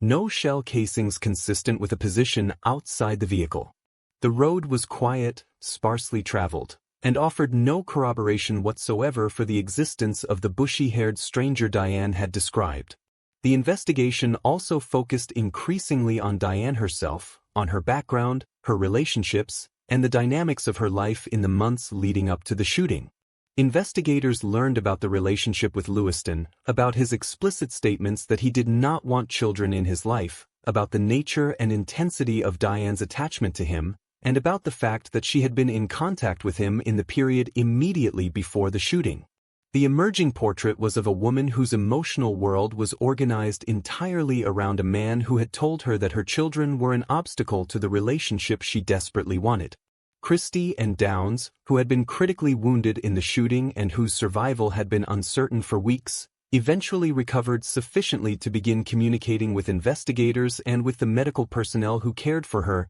and what she communicated was devastating. Christie, with the careful and patient assistance of investigators trained in interviewing child witnesses, indicated that it had not been a stranger who shot her and her siblings. She indicated that it had been her mother. The testimony of a child who had been shot in the chest by her own parent, who had survived an attack that killed her sister and paralyzed her brother, who had been in the car on that dark road in Oregon and who therefore knew what had actually happened, was the most powerful and the most heartbreaking element of the case against Diane Downs, and it formed the emotional and evidentiary center of a prosecution that was already strong on forensic grounds. Diane Downs was arrested on February 28, 1984, approximately 9 months after the shooting on Old Mohawk Road. During those 9 months, she had continued to present herself publicly as a grieving mother who had survived a terrifying attack, and she had even given media interviews in which she discussed the events of that night with a composure and a detail that many observers found troubling but that she maintained was simply the way she processed trauma.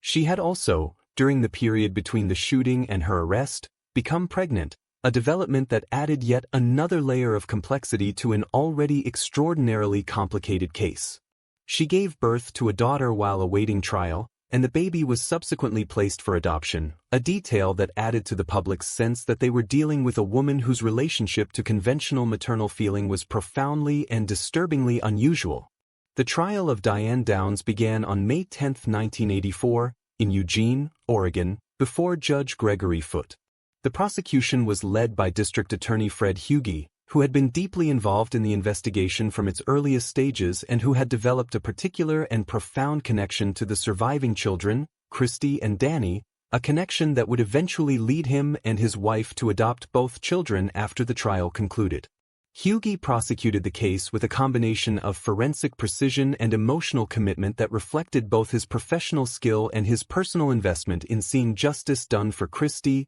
Danny, and Cheryl. The prosecution's case rested on 4 main pillars: the forensic evidence from the car and the crime scene that contradicted Diane's account of an outside shooter, the medical evidence regarding the nature and trajectory of the wounds, the behavioral evidence of Diane's demeanor and conduct before, during, and after the shooting, and the testimony of Christie Downs herself, who took the witness stand and told the jury, in the halting and heartbreaking way of a child describing something almost too terrible to put into words, that her mother had shot her. The defense challenged each element of the prosecution's case and presented an alternative narrative in which Diane was exactly what she claimed to be, a mother who had survived a random and violent attack and who was being persecuted by investigators who had decided she was guilty before properly examining the evidence. The defense challenged the forensic analysis of the bullet trajectories, presenting its own expert witnesses who argued that the conclusions drawn by the prosecution's experts were not as definitive as claimed. The defense challenged Christie's testimony, arguing that the child's account had been shaped and influenced by the investigators and medical personnel who had worked with her over the months of her recovery, and that her identification of her mother as the shooter could not be treated as reliable independent evidence. and the defense presented Diane herself as a witness, a decision that gave the jury the opportunity to observe her directly and to evaluate her account of the events of May 19, 1983, in the context of everything else they had heard. Diane Downs's testimony was one of the most extraordinary elements of a trial that was extraordinary from beginning to end. She was articulate, composed, and detailed, qualities that under normal circumstances might be expected to help a defendant, but that in the context of this case, given the nature of the charges and the emotional weight of what had happened to her children, struck many observers as deeply incongruous. She maintained her account of the bushy-haired stranger with a consistency that impressed some and disturbed others, and she showed relatively little of the raw grief and anguish that one might expect from a mother whose child had been killed and whose 2 surviving children had been permanently damaged in a violent attack. The prosecution used her demeanor on the stand as further evidence of the emotional disconnection that they argued was characteristic of a woman capable of shooting her own children. After deliberating for approximately 40 hours over several days, the jury returned its verdict on June 17, 1984. Diane Downs was found guilty of murder in the first degree for the death of Cheryl Lynn Downs, guilty of 2 counts of attempted murder for the shootings of Christy and Danny, and guilty of assault in the first degree. Judge Foote sentenced her to life in prison plus 50 years, a sentence that reflected the severity of the crimes and the profound harm done to the surviving children. She was transported to the Oregon Women's Correctional Center in Salem, Oregon, where she would serve the early years of her sentence. Diane Downs has not remained a passive prisoner. In 1987, she escaped from the correctional facility where she was being held, a development that horrified investigators and the public and that resulted in a 10-day manhunt before she was recaptured. The escape added to the already considerable body of evidence that she was a woman who operated outside the normal boundaries of social constraint and who was willing to do whatever she believed served her immediate needs regardless of the consequences for others. She was moved to a higher security facility following the escape and has remained incarcerated ever since. She has appeared before Oregon's Board of Parole and Post-Prison Supervision multiple times over the decades, and each time her application for parole has been denied. The board has consistently found that she continues to pose a danger to the community and that she has not demonstrated the rehabilitation or accountability that would make release appropriate. As of the most recent parole hearings, Diane Downs remains in the custody of the Oregon Department of Corrections, maintaining her innocence after more than 4 decades of incarceration. Christy Downs, who survived being shot in the chest by her mother at the age of 8, was adopted by prosecutor Fred Hughey and his wife after the trial, as was her brother Danny. Both children grew up in the Hughey household and built lives for themselves in the years following the trial, lives that required navigating the almost incomprehensible weight of what had been done to them. Christy has spoken publicly about her experiences on a small number of occasions over the years, and her willingness to testify against her mother at the age of 9, to sit in a courtroom and tell a jury the truth about what happened on Old Mohawk Road, remains one of the most remarkable and courageous acts in the history of American criminal proceedings.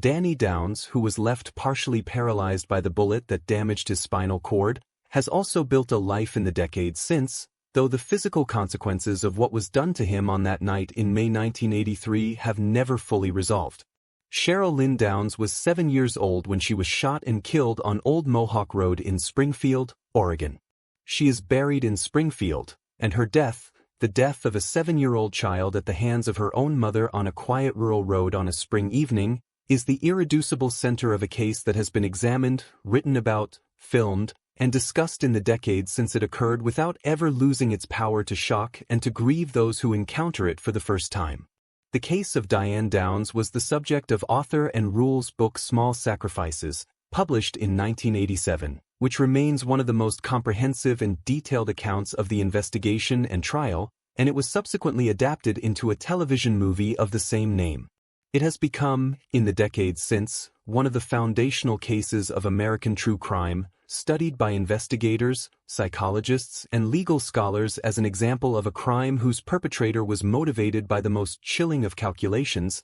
the decision that the lives of her own children were a price worth paying for the love of a man who had already told her he was not worth it.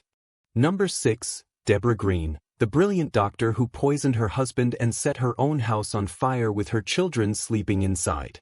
Deborah Ann Jones was born on June 1, 1951, in Lexington, Kentucky, and she grew up in circumstances that by any conventional measure seemed to promise a life of achievement and distinction. She was, from her earliest years, a child of exceptional intellectual ability, the kind of student who absorbed knowledge with an ease and a thoroughness that set her apart from her peers and that drew the attention and admiration of teachers who recognized in her the qualities of a genuinely gifted mind. She excelled across subjects, demonstrated a particular aptitude for the sciences, and pursued her education with a discipline and a focus that carried her from a Kentucky childhood through undergraduate studies and eventually into medical school, where she earned her medical degree and went on to specialize in oncology, the treatment of cancer, one of the most demanding and emotionally taxing specialties in all of medicine. She was, in the language that people use to describe those who seem to have been given every advantage by nature and circumstance,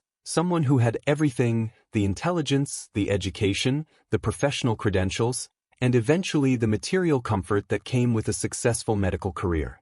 But the internal architecture of Debora Green's life was far more unstable than its external appearance suggested, and the forces that would eventually drive her to commit acts of almost incomprehensible violence against the people she was closest to were building quietly beneath the surface of a life that looked, from the outside, like an unqualified success. Debora met Michael Farrar during their medical training, and the two physicians married and built a life together that was, for a time, genuinely impressive by any external standard. Michael went on to become a successful internal medicine specialist, and Debora built her career in oncology, and together they constructed a life of considerable affluence and social standing in the Prairie Village area of Johnson County, Kansas, one of the most prosperous suburban communities in the Kansas City metropolitan area. They had 3 children together, Tim, Kelly, and Kate, and they lived in a large and well-appointed home that reflected the financial success their dual medical careers had generated.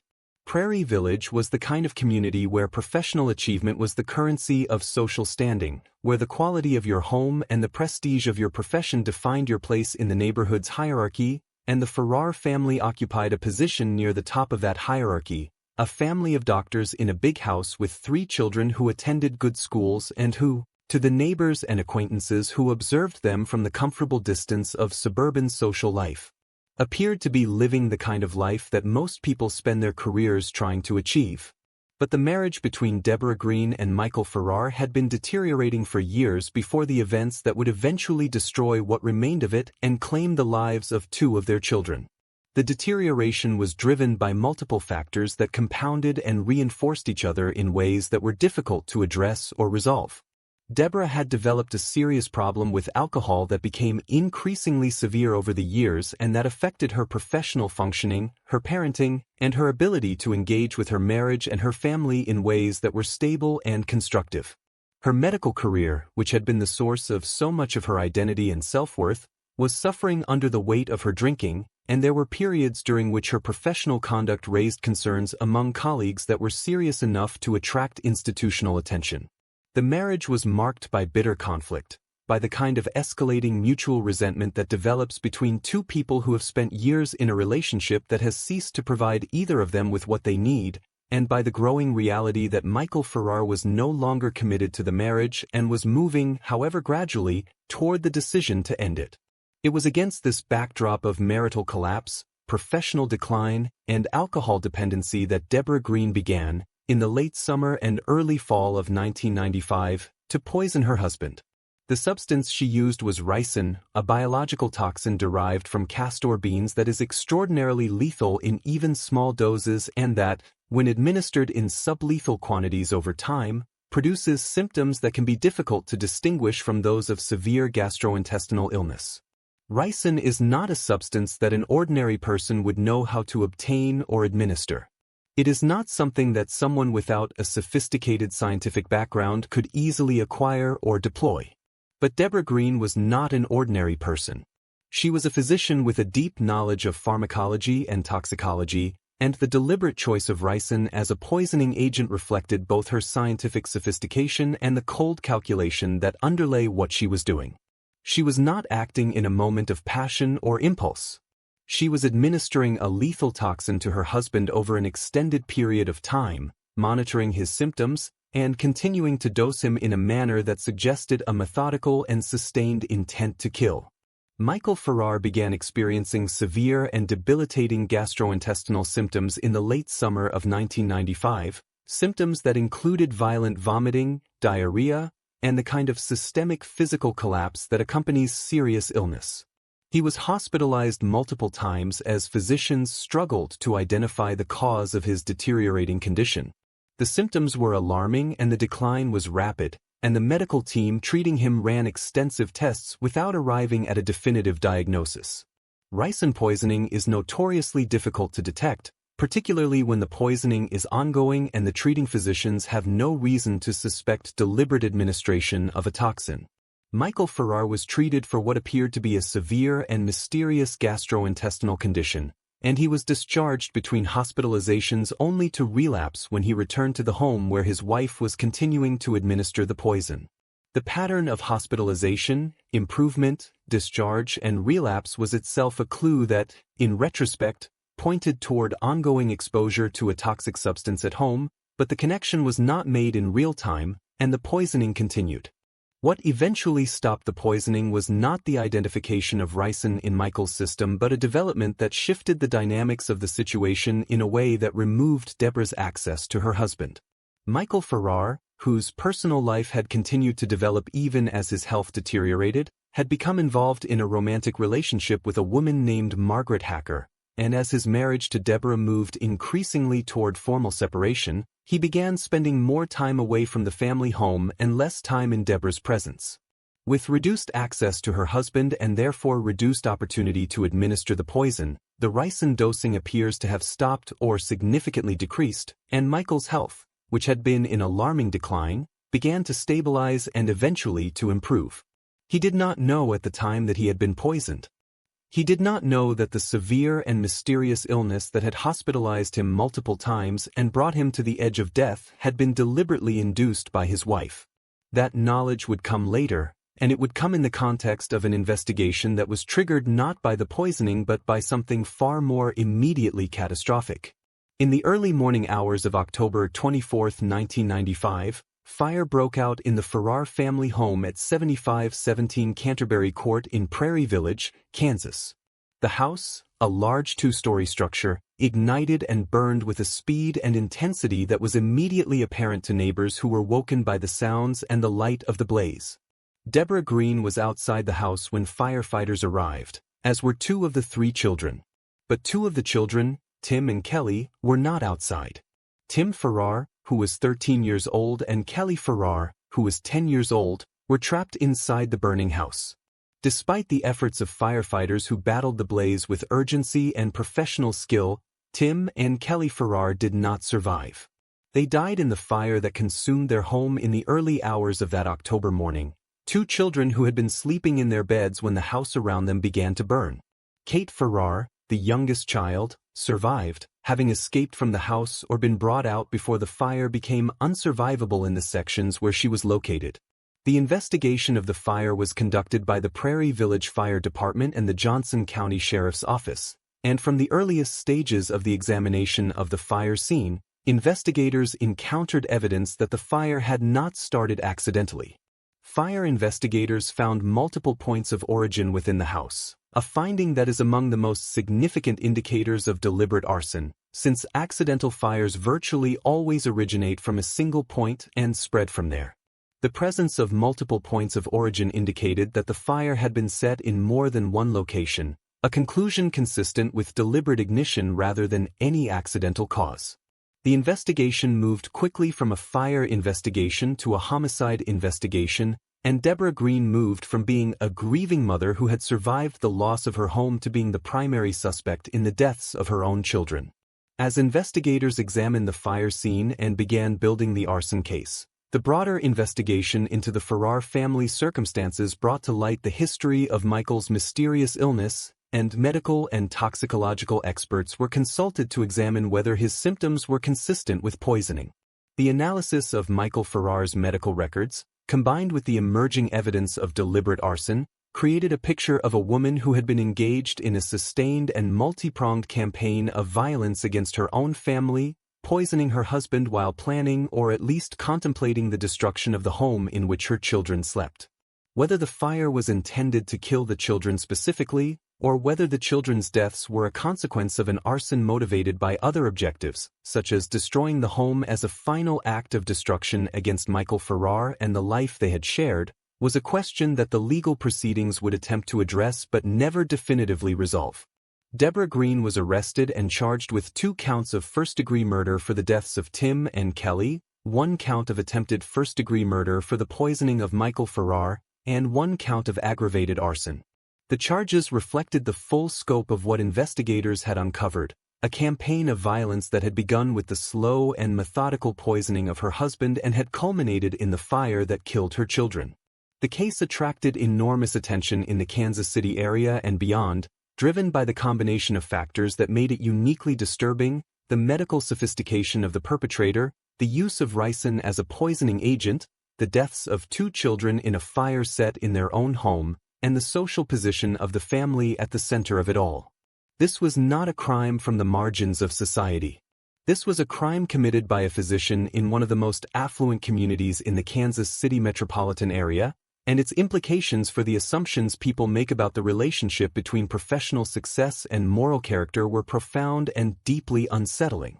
The legal proceedings in the Debora Green case took an unusual turn that reflected both the strength of the evidence against her and the practical realities of prosecuting a case involving a defendant who was simultaneously the subject of extensive psychiatric evaluation. Rather than proceeding to a full jury trial on all charges, Debora Green entered a plea of no contest to the charges of murder and attempted murder in exchange for an agreed sentence that would be determined by the court. The no contest plea, which in Kansas carries the same legal effect as a guilty plea for purposes of sentencing without requiring the defendant to formally admit guilt, was entered in May 1996, approximately 7 months after the fire and the deaths of Tim and Caylee. Judge Peter Ruddick sentenced Debora Green to 40 years in prison without the possibility of parole, a sentence that reflected the gravity of the crimes and the court's judgment that she posed a continuing danger to others that could only be adequately addressed by a lengthy period of incarceration.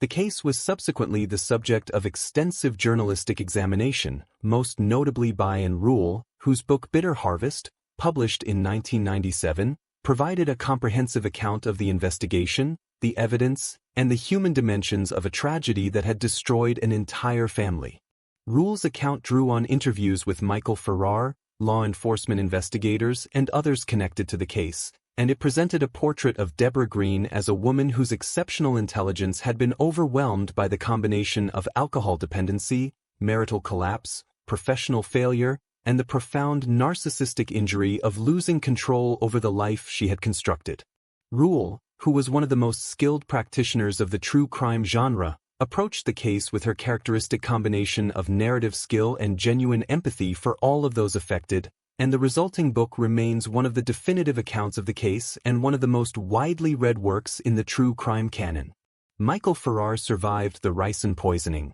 recovered his health, and eventually learned the full truth of what his wife had done to him. The knowledge that he had been deliberately poisoned by the woman he had married and built a life with, and that the same woman had set the fire that killed 2 of his children, produced a grief and a trauma that those who know him describe as something he has carried with profound dignity in the decades since. He has spoken about Tim and Caylee in interviews over the years with a love and a specificity that makes clear that they remain present in his life in the way that lost children always remain present for the parents who survive them. He remarried and has continued to build a life in the Kansas City area, though the shadow of what happened on Canterbury Court in Prairie Village in October 1995 is one that no subsequent happiness can entirely dispel.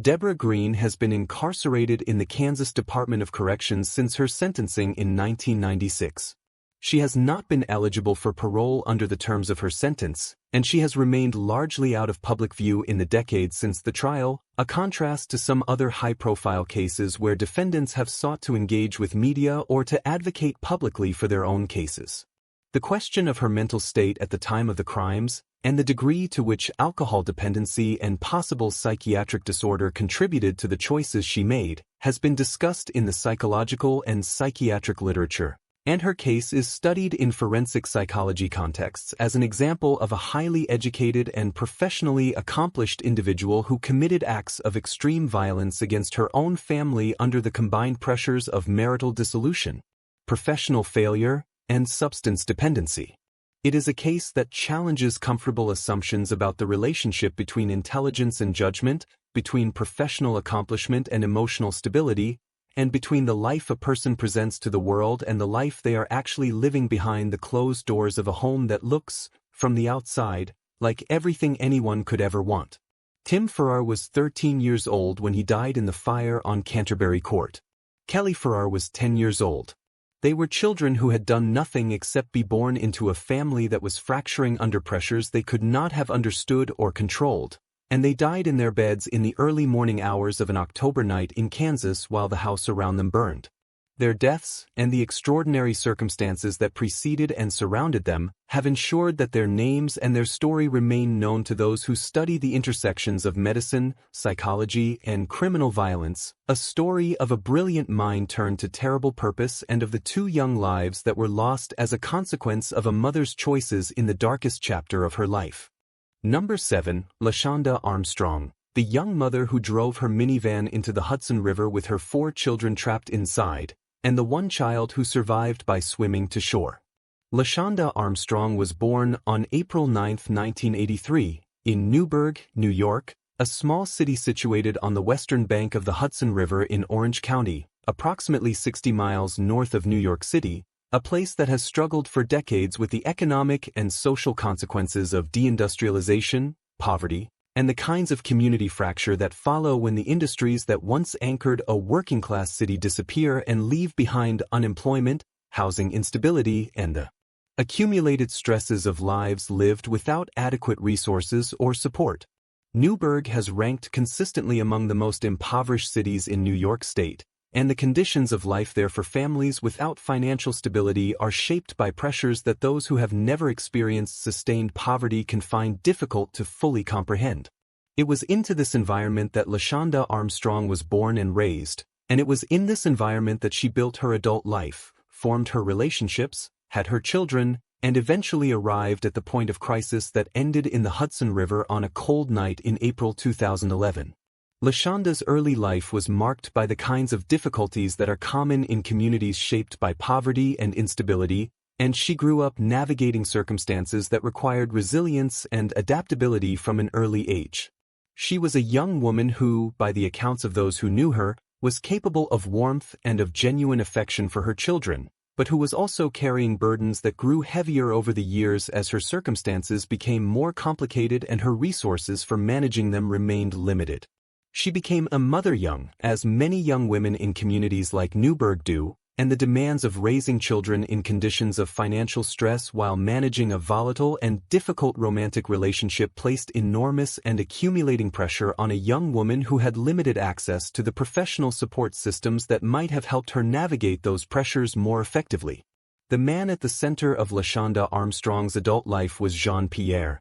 the father of several of her children and a figure whose presence in her life was defined by the kind of chronic instability and emotional volatility that characterizes relationships shaped by financial stress, infidelity, and the absence of the communication skills and emotional resources needed to build something constructive and lasting. Jean-Pierre and Lashanda had a relationship that those who observed it described as turbulent and frequently painful, marked by separations and reconciliations, by conflicts over fidelity and commitment, and by the ongoing tension of two people trying to maintain a connection in circumstances that made maintaining anything very difficult. By the spring of 2011, the relationship between Lashanda and Jean-Pierre had reached a point of acute crisis. There were reports that Pierre had become involved with another woman, and the pain and humiliation of that perceived betrayal, combined with the accumulated weight of years of instability and disappointment, was pushing Lashanda toward a psychological breaking point that those around her either did not recognize or did not know how to address. In the days immediately preceding the events of April 12, 2011, Lashanda Armstrong was in a state of acute emotional distress that was visible to at least some of those around her. She had been in contact with Jean-Pierre and had expressed the depth of her anguish over the state of their relationship and over what she perceived as his abandonment of her and their family. Those who spoke with her during this period described a woman who was overwhelmed, who felt trapped, and who was expressing despair in terms that, in retrospect, carried the weight of someone who was moving toward a decision of finality. But the nature of emotional crisis is such that the signals it sends are often misread or minimized by those who receive them, either because the recipient does not know how to interpret what they are hearing or because they cannot bring themselves to believe that someone they know is genuinely in danger of doing something catastrophic. Whatever the reason, the alarm bells that were sounding in Lashanda Armstrong's life in the days before April 12, 2011,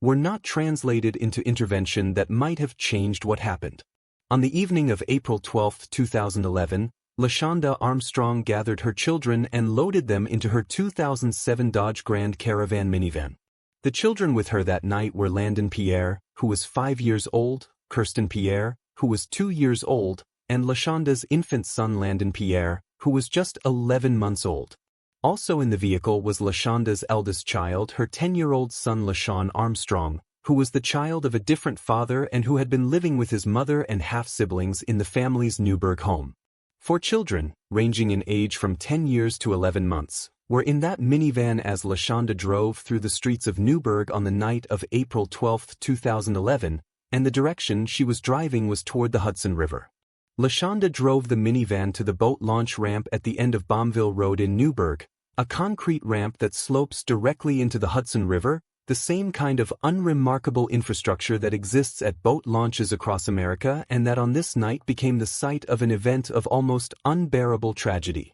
The Hudson River at this location is wide and deep and cold, particularly in early April when winter has barely released its grip on the region, and the current in the main channel is strong enough to be dangerous even for experienced swimmers. At approximately 11 p.m., Lashanda Armstrong drove the Dodge Grand Caravan down the boat launch ramp and into the Hudson River. The minivan entered the water and began to sink. What happened in the moments immediately following the van's entry into the river is something that has been reconstructed through a combination of physical evidence, witness accounts, and most importantly the testimony of the one child who survived, 10-year-old LaShawn Armstrong. LaShawn later told investigators and family members what he remembered of those terrifying minutes in the sinking van, and his account is both the primary source of information about what occurred inside the vehicle and a testament to the extraordinary courage and survival instinct of a 10-year-old child who managed to save himself from a situation that claimed the lives of his mother and 3 younger siblings. As the van filled with water and began to go under, LaShawn managed to roll down or break a window and escape from the sinking vehicle. He swam to shore in the cold, dark waters of the Hudson River, climbed out, and flagged down a passing motorist who called emergency services. Emergency responders arrived at the boat launch within minutes of receiving the call, and divers entered the Hudson River to search for the van and its occupants. The Dodge Grand Caravan was located on the river bottom, and the recovery of those inside was conducted with the kind of desperate urgency that surrounds any situation where children's lives may be at stake, even when those conducting the recovery already understand from the circumstances that the likelihood of finding survivors is very small. Lashanda Armstrong was recovered from the van. Landon Pierre, 5 years old, was recovered. Kirsten Pierre, 2 years old, was recovered. Landon Pierre, 11 months old, was recovered. None of them had survived. 4 people, a mother and her 3 youngest children, had drowned in the Hudson River on a cold April night, leaving behind a 10-year-old boy who had swum to shore alone in the dark and a community that was left to grapple with the full weight of what had happened. The investigation that followed the recovery of the van and its occupants was conducted by the Newburgh Police Department and the Orange County Sheriff's Office, and its findings established fairly quickly the basic facts of what had occurred. The physical evidence was consistent with a deliberate act. The van had been driven into the river rather than having rolled in accidentally or been involved in any kind of traffic incident, and there was no indication of any mechanical failure or external factor that might have caused the vehicle to enter the water other than a deliberate decision by the driver to direct it there. The investigation into Lashanda's state of mind and circumstances in the days and weeks preceding the event produced the picture of a woman in acute psychological distress over the state of her relationship with Jean-Pierre, a woman who had been expressing despair and had reached a crisis point that those around her had not recognized or had not been able to address in time. Jean-Pierre, the father of the 3 children who died with Lashanda in the Hudson River, was interviewed extensively by investigators in the aftermath of the tragedy. His relationship with Lashanda had been the source of the acute emotional pain she had been experiencing in the days before her death, and his conduct toward her in the period immediately preceding the events of April 12, 2011, became a subject of intense public scrutiny and moral condemnation. Investigators examined whether Pierre bore any legal responsibility for what had happened, whether his actions in the days before the tragedy could be characterized as contributing to Lashanda's mental state in ways that had legal implications. The conclusion that investigators and prosecutors reached was that while Pierre's behavior had clearly been a significant factor in the emotional crisis that led to the tragedy, his conduct did not rise to the level of criminal liability under New York law as it then existed. He was not charged with any crime in connection with the deaths of Lashanda or the children, a conclusion that many in the community found deeply unsatisfying and that prompted discussions about whether the law adequately addressed situations where one person's chronic mistreatment of another contributed to a catastrophic outcome.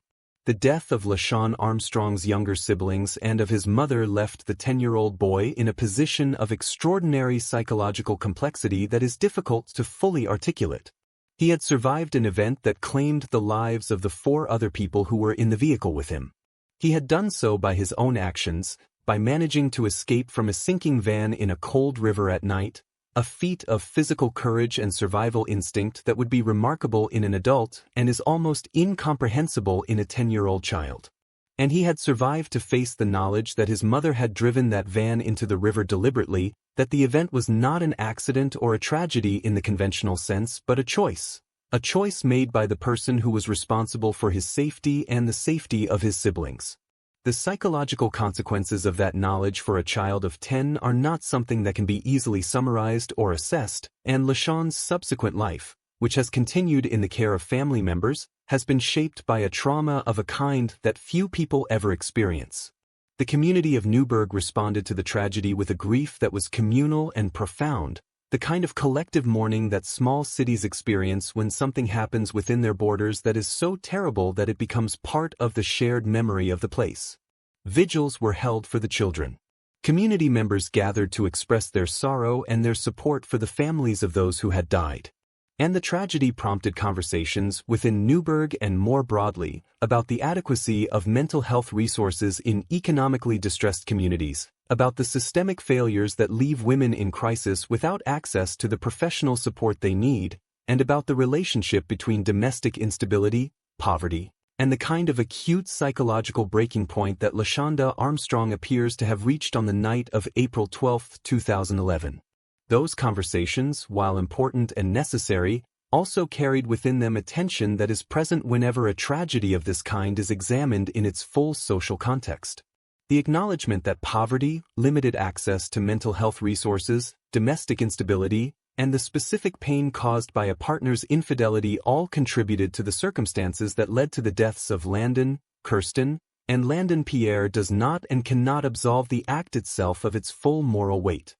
3 children, 5 years old, 2 years old, and 11 months old, drowned in the Hudson River on a night in April 2011 because the person who was responsible for their safety and their lives made a decision that ended those lives. Whatever the pressures and the pain that preceded that decision, whatever the failures of support systems and community resources and personal relationships that contributed to the crisis Lashanda was in, the children who died in that van were innocent of all of it. They were small and they were vulnerable and they depended entirely on the adults in their lives for their survival, and that dependency was not honored on the night of April 12, 2011. Because Lashanda Armstrong died in the river along with her children, there was no criminal trial, no prosecution, no legal proceeding that examined the evidence and assigned legal responsibility and imposed a sentence. The case was closed as a murder-suicide, with Lashanda identified as both the perpetrator and a victim, A categorization that captures the legal facts of the situation but that does little to capture its full human complexity. The absence of a trial meant that many of the questions that trials are designed to answer, questions about intent, about state of mind, about the specific sequence of events and decisions that led to the boat launch ramp on Bombville Road, were never formally adjudicated or definitively answered. What is known is what the physical evidence and Lashanda's account established, that a young mother in acute psychological distress drove a van containing her 4 children into the Hudson River on a cold April night and that 3 of those children did not survive. Landon Pierre, who was 5 years old, Kirsten Pierre, who was 2 years old, and Landon Pierre, who was 11 months old, are buried in Newburgh. Their short lives, lived in a small city on the bank of a river that became the site of their deaths, are remembered by the family members who knew and loved them and by a community that has never entirely stopped grieving for them. The boat launch ramp at the end of Bombville Road has become, for those who know its history, a place of quiet and terrible significance, a stretch of concrete sloping into dark water that carries within it the memory of a night when everything that could go wrong did go wrong and when 3 children who deserved the full length of their lives were denied them entirely. The case of Lashanda Armstrong is, in its essential character, a case about what happens when the systems that are supposed to support people in crisis fail to reach them in time. It is a case about the intersection of poverty and mental health and domestic instability and the absence of intervention resources in communities that need them most. It is a case about the specific and devastating harm that can be done when a person in a position of profound vulnerability, a young mother without financial resources or adequate support, is pushed to the edge of psychological collapse by the combined weight of chronic stress and acute emotional pain and finds no hand reaching out to pull her back. And it is, most fundamentally, a case about 3 children who did not have the ability to save themselves and who depended on the adults in their world to keep them safe, a dependence that was not met on the last night of their lives. Number 8. Banita Jacks, the Washington D.C. mother who killed her 4 daughters and lived with their decomposing bodies for months while the city's child welfare system looked the other way. Banita Jacks was born in 1972 in Washington, D.C., and she grew up in the nation's capital in circumstances that reflected the profound inequalities that have long characterized life in one of America's most politically powerful yet socially divided cities. Washington, D.C. has for decades maintained the paradox of being simultaneously the seat of the most powerful government on earth and one of the American cities with the highest rates of poverty, homelessness, and social service failure among its most vulnerable residents. A city where the gleaming monuments and institutional grandeur of the federal district exist in close geographic proximity to neighborhoods where families struggle without adequate housing, income, healthcare, or access to the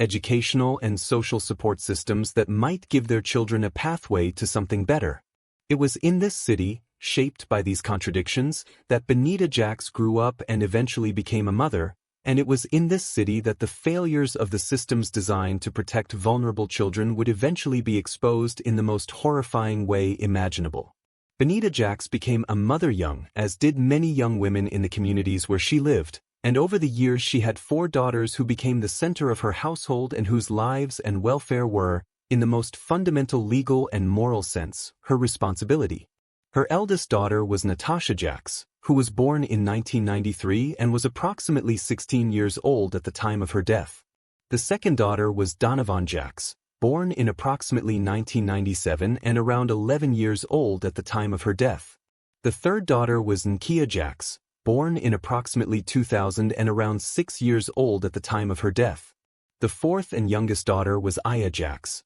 born in approximately 2002 and around 5 years old at the time of her death. 4 girls, ranging in age from approximately 5 to 16, living in a household in the Congress Heights neighborhood of southeast Washington, D.C., a neighborhood that has historically been among the most economically distressed in the city and that has struggled for decades with the consequences of poverty, crime, and inadequate public services. The household in which Banita Jacks and her daughters lived had been in contact with the District of Columbia's Child and Family Services Agency, the city's Child Welfare Authority, for a period before the events that would eventually be discovered in January 2008. That contact, and the agency's failure to adequately respond to the warning signs that contact presented, would become one of the central issues in the aftermath of the case, driving a citywide investigation into the conduct of the child welfare system and producing findings that were damning in their documentation of systemic failure at multiple levels of the agency's operations. The fact that a family known to child welfare authorities could reach a point of crisis so extreme that 4 children could die and their bodies remain in the family home for months without the agency taking effective action was a finding that shocked the city and the country and that prompted a reckoning with the adequacy of child protection systems that continues to reverberate in Washington, D.C. to this day. The circumstances of the Jacks household in the period leading up to the deaths of the 4 girls were shaped by a combination of factors that collectively created an environment of profound instability and danger. Banita Jacks had been in a relationship with a man named Nathaniel Fogel, who was the father of at least some of her daughters, and Fogel's death in 2006 appears to have been a significant destabilizing event in the household's already fragile circumstances. Following Fogel's death, Banita Jacks's behavior became increasingly erratic and concerning, and those who had contact with her during this period described a woman who was struggling in ways that went beyond ordinary grief and that raised genuine questions about her mental stability and her capacity to care for her children. She began expressing beliefs that were unusual and disconnected from reality, including religious and spiritual claims that reflected a worldview that was becoming increasingly removed from the consensus reality shared by those around her. She told people that her daughters were possessed by demons. She expressed beliefs about spiritual warfare and supernatural forces that those who heard them found alarming. And she began withdrawing from the social and institutional connections that might have provided both support for her and oversight of her children's welfare. The daughters stopped attending school. This was not a gradual or subtle development. For children who had previously been enrolled in the District of Columbia public school system, simply stopped appearing. The schools noted their absences and initiated the processes that school systems are supposed to follow when children stop attending, which include reporting to child welfare authorities and attempting to make contact with the family. Those processes were initiated. The contact attempts were made. But the response from the child welfare system was inadequate, and the follow-through that might have resulted in someone physically entering the Jacks' home and verifying the welfare of the children did not happen in a timely or effective way. The girls remained invisible to the institutions that were supposed to be watching over them, and in that invisibility, in that gap between the processes that existed on paper and the actions that were actually taken, for children lost whatever chance they might have had of being reached before it was too late. The precise timeline of when each of the 4 Jacks' daughters died has never been definitively established, in part because of the state in which their bodies were found and the degree of decomposition that had occurred by the time they were discovered. What investigators were able to determine was that the girls had been dead for a significant period of time before their bodies were found, and that Banita Jacks had continued to live in the home during that period, in the presence of the decomposing remains of her 4 daughters, without reporting their deaths or seeking any form of assistance or intervention. The duration of that period, the months during which a mother lived in a home with the bodies of her dead children, is one of the most disturbing aspects of a case that is disturbing in every dimension, and it speaks to a state of psychological disconnection from reality so profound that it raises fundamental questions about the nature of mental illness and its intersection with criminal responsibility. The discovery of the bodies occurred on January 9, 2008, when U.S. Marshals arrived at the Jacks' home at a property in the Congress Heights neighborhood of southeast Washington to carry out an eviction. The family had fallen behind on rent, and the eviction process had proceeded through the courts to the point where marshals were dispatched to the property to remove the occupants. When the marshals entered the home, they encountered conditions of such extreme squalor and such overwhelming evidence of something catastrophically wrong that the eviction was immediately suspended and law enforcement and emergency services were called. The smell inside the home was, by the accounts of those who entered it, almost unbearable, and it was immediately apparent that what they were dealing with was not an ordinary eviction situation. The bodies of the 4 girls were found in the home in various stages of decomposition, wrapped or covered in ways that suggested some attempt to manage or conceal the remains, though the degree of decomposition made detailed assessment of exactly how they had been positioned or covered very difficult. Banita Jacks was present in the home when the marshals arrived, and she was taken into custody immediately. Her demeanor at the time of her arrest was described by those present as severely detached from reality, consistent with the psychotic state that investigators and mental health professionals would subsequently document and that would become central to the legal proceedings that followed. She was not behaving like someone who had been caught committing a crime and who understood the consequences of what had been discovered. She was behaving like someone who was profoundly disconnected from the reality that others around her were experiencing, a person operating within a framework of belief and perception that bore very little relationship to the world that law enforcement officers and emergency responders were confronting inside that house. The medical examiner's office conducted autopsies on the remains of the 4 girls, a process that was complicated by the extensive decomposition and that required considerable forensic skill and patience to yield the results it eventually produced. The cause of death for each of the 4 girls was determined to be homicidal violence, though the specific mechanisms of death varied and the degree of decomposition made some determinations more difficult than others. The findings established clearly that the deaths of Natasha, Donovan, Kia, and Aya Jacks were homicides, that they had not died of natural causes or accidents, and that the manner of their deaths was consistent with violence inflicted by another person. Banita Jacks was charged with 4 counts of first-degree murder, and the case moved into the legal system carrying with it all of the complexity that attaches to prosecutions where the defendant's mental state at the time of the crimes is a central and genuinely difficult question. The question of Banita Jacks's mental state was not a peripheral issue in her case. It was central to everything, and it was a question that the legal system took seriously and examined with considerable care over the months of pretrial proceedings. Mental health evaluations were conducted by multiple experts, and the findings were consistent in their identification of a severe and chronic mental illness that had profoundly affected Banita Jacks's perception of reality and her capacity to understand the nature and consequences of her actions. The specific diagnoses varied somewhat across the evaluations, but the overall picture was of a woman in the grip of a psychotic disorder, most likely schizophrenia or a related condition, that had been present and worsening for a significant period before the deaths of her daughters and that had reached an acute phase in which her connection to shared reality had been almost entirely severed. She believed, according to the accounts of those who evaluated her, that her daughters had been possessed by demons and that what she had done to them was spiritually necessary and justified within the framework of her delusional belief system. The gap between that belief system and the reality of 4 children who needed a parent to protect and care for them was the gap in which a catastrophe had occurred. The legal proceedings in the Banita Jacks case moved through several phases as the questions of competency and mental state were addressed. There were periods during which Jacks was found not competent to stand trial and was committed to psychiatric facilities for treatment aimed at restoring her competency to a level at which she could meaningfully participate in her own defense. The process of competency restoration, familiar to those who work in the criminal justice system in cases involving severe mental illness, can be lengthy and uncertain, and the Jacks case reflected that reality. Eventually, after a period of treatment and evaluation, Banita Jacks was found competent to stand trial, and the case proceeded toward a resolution. In 2009, Banita Jacks was convicted of 4 counts of first-degree murder for the deaths of her daughters. The trial, while not as extensively covered nationally as some other high-profile cases, was followed closely in Washington, D.C., where the case had become a symbol of systemic failure and a catalyst for demands for reform of the city's child welfare apparatus.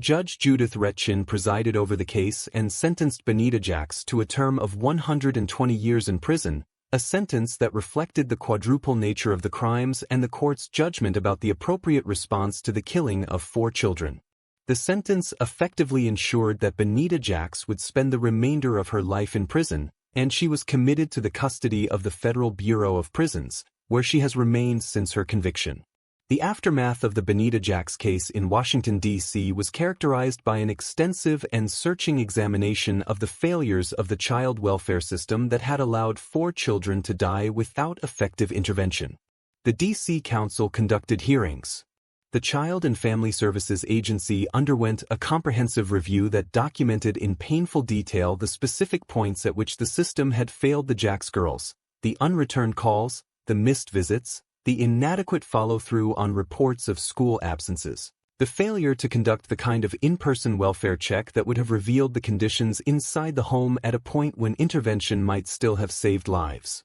The findings of those reviews resulted in significant personnel changes within the agency, including the dismissal of multiple employees whose conduct had been found inadequate, and in policy changes designed to ensure that children known to the system could not disappear from view in the way that the Jacks girls had disappeared.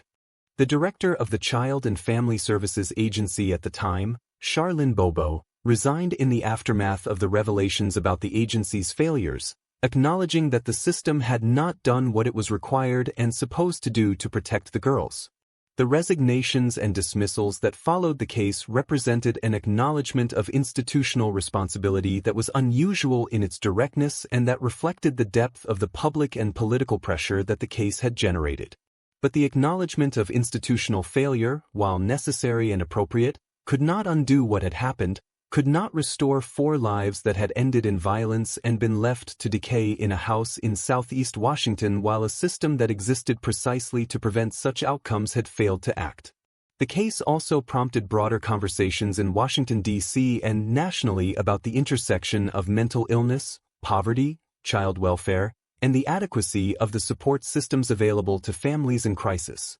Banita Jacks had been a woman in acute psychiatric distress, living in poverty, grieving the loss of a partner, and raising 4 children without adequate support in a neighborhood that had itself been underserved by the city's social service infrastructure for decades. The failure to reach her and her daughters was not simply a failure of individual caseworkers, though there were individual failures, but a systemic failure rooted in chronic underfunding, inadequate staffing, insufficient training, and the broader neglect of communities like Congress Heights that has characterized Washington, D.C.'s relationship with its poorest residents for generations. Those structural issues, identified in the aftermath of the Jacks case, have been the subject of ongoing reform efforts in the years since, with varying degrees of success and with the knowledge that the price of continued failure is paid by children who have no ability to protect themselves. Natasha Jacks, Donovan Jacks, Nkia Jacks, and Aya Jacks, 16, 11, 6, and 5 years old respectively, are buried in Washington, D.C.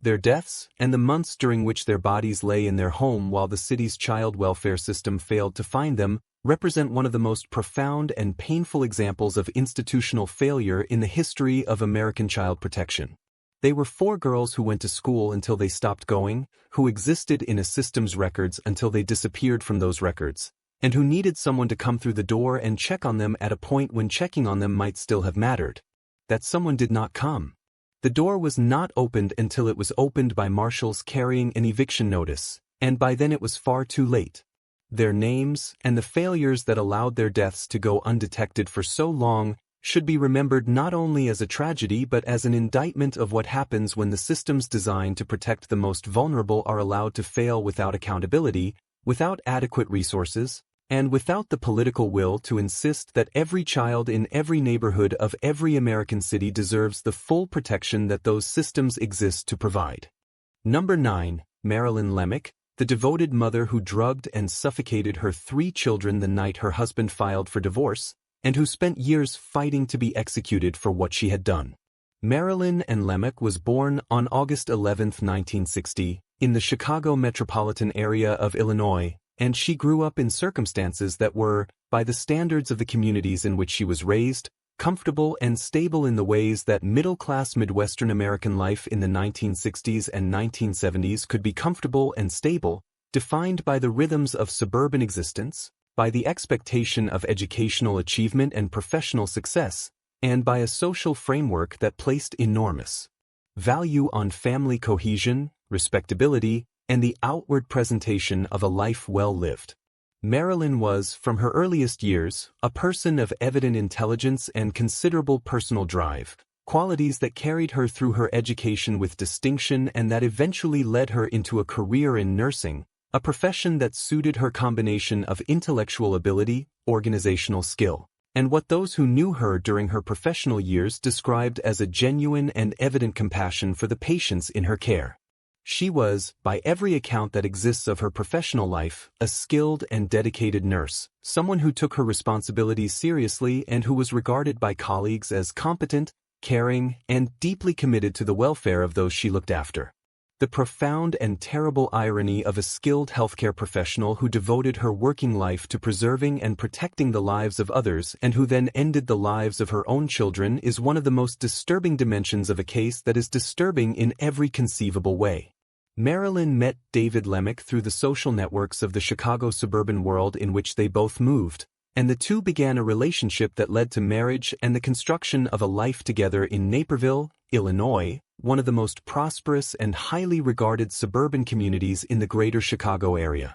Naperville sits approximately 30 miles west of downtown Chicago and has for decades been consistently ranked among the best places to live in the United States, a community of excellent schools, well-maintained neighborhoods, thriving commercial districts, and the kind of social cohesion that attracts families seeking a safe and supportive environment in which to raise children. The Lemaks settled into this community and built what appeared, from the outside, to be exactly the kind of life that Naperville was designed to support. David Lemak was a successful physician, and Marilyn, who had worked as a nurse before her children were born, transitioned into the role of full-time mother and homemaker, a transition that she embraced with the same thoroughness and commitment she had brought to her professional career. They had 3 children together who became the center of Marilyn's world in the most complete and consuming way. Thomas David Lemak was born in 1990. Emily Ann Lemak was born in 1992. Nicholas Ryan Lemak was born in 1994. 3 children, a boy and a girl and another boy, growing up in a prosperous suburb with 2 professional parents and every material advantage that Naperville and a physician's income could provide. From the outside, the Lemak family was the picture of the American dream fulfilled. But marriages, even those conducted in prosperous suburbs between educated professionals, can fail, and the marriage between Marilyn and David Lemak was failing in ways that were becoming increasingly impossible to ignore or manage as the 1990s progressed. The specific dynamics of their marital breakdown are known in the broad strokes that emerged through the legal proceedings that followed the events of March 4, 1999, and through the subsequent journalistic examination of the case. But the finer details of what went wrong between 2 people who had once chosen each other and built a life together remain, as they do in most failed marriages, partly private and partly unknowable from the outside. What is known is that by the late 1990s the marriage was in serious and apparently irreparable difficulty,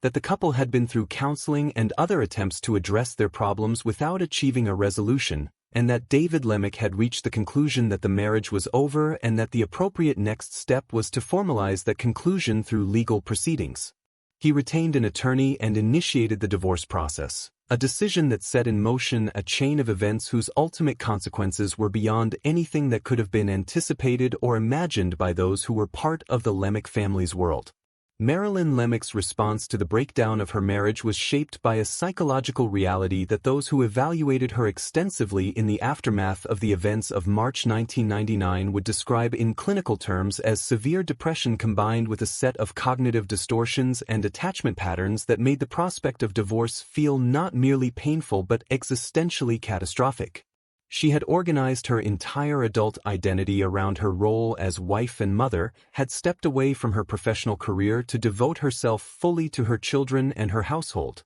and had built a sense of self that was so completely intertwined with the maintenance of the family unit that the dissolution of that unit felt, to her disordered thinking, like the destruction of everything she was and everything that gave her life meaning. The clinical literature on cases of this kind describes a pattern of thinking in which a parent who is facing the loss of their family through divorce or separation begins to perceive the situation through a framework of hopelessness so complete that it extends to the children, a distorted belief that the children will be better off not surviving the family's dissolution than facing a future defined by the pain and instability of a broken home. This pattern, which clinicians sometimes refer to in the context of familicide research, is not a justification or an excuse for what is done to children in cases shaped by it, but it is a clinical reality that helps to explain how a person who genuinely loved their children could arrive at a place where harming those children seemed, within the distorted framework of their illness, like an act of care rather than an act of violence. In the weeks and months before March 4, 1999, Marilyn Lemak's mental state had been deteriorating in ways that were visible to at least some of those around her, including her physician, who had been treating her for depression and who had prescribed antidepressant medication. She had been struggling with the reality of the impending divorce, with the fear of what life after the marriage would look like, and with the particular anguish of a mother who feared, in the way that mothers in bitter divorces sometimes fear, that she would lose meaningful access to her children. Whether those fears were rational or exaggerated by her illness is difficult to assess with confidence from the available information, but what is clear is that they were consuming her and that the combination of severe depression, situational crisis, and the specific distorted thinking patterns that her illness was generating was moving her toward a breaking point that her treatment and support systems were not adequate to prevent. On March 4, 1999, David Lemak filed formal divorce papers,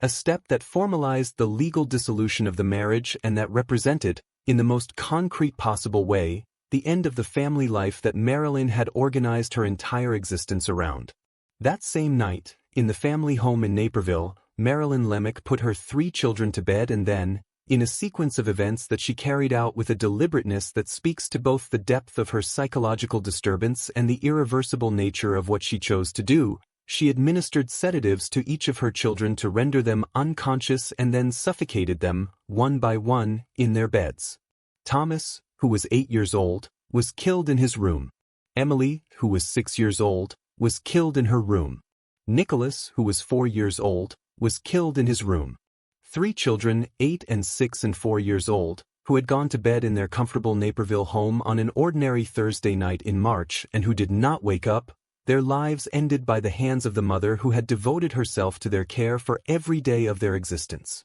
After killing her children, Marilyn Lemak attempted to take her own life by consuming a quantity of medication. The attempt did not succeed. She was found the following morning in the family home, alive but in a medical condition that required immediate hospitalization. Thomas, Emily, and Nicholas were found in their beds, dead. The discovery of the 3 children's bodies in their rooms, found dead in the ordinary settings of their ordinary lives in a prosperous Naperville neighborhood, produced a shock that radiated outward from the Lemak home through the community and eventually across the Chicago metropolitan area and the national media. Naperville was not a place where things like this were supposed to happen. It was a place of good schools and safe neighborhoods and the kind of community infrastructure designed precisely to support families through difficult times and to provide a buffer against the worst outcomes of human crisis. And yet here, in one of its comfortable homes, 3 children had been killed by their mother on the night their father filed for divorce.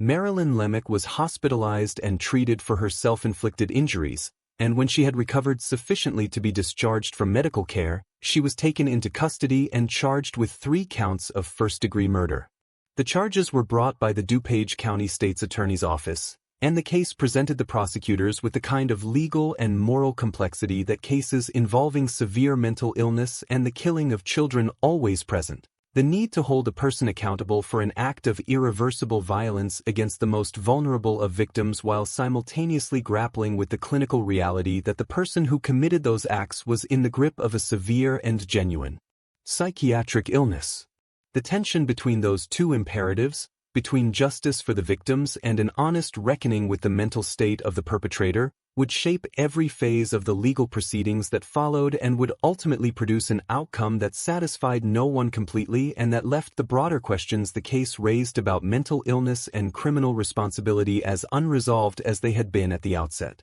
The pretrial phase of the Lemak case was extensive and was dominated by the question of Marilyn's mental state, both at the time of the crimes and in the period leading up to trial. Mental health evaluations were conducted by multiple experts, and the findings painted a consistent picture of severe depression that had reached a psychotic or near-psychotic level at the time of the killings, a level at which Marilyn's connection to rational reality had been significantly compromised by the distortions of her illness. The defense mounted a case centered on Marilyn's mental state, arguing that she did not meet the legal standard for criminal responsibility because her illness had rendered her unable to appreciate the criminality of her conduct or to conform her behavior to the requirements of the law, the standard for the affirmative defense of insanity under Illinois law. The prosecution acknowledged the reality of Marilyn's depression but argued that she had nonetheless known what she was doing, had planned and executed the killings in a deliberate and organized manner, and was therefore legally responsible for the deaths of her children regardless of her psychiatric condition.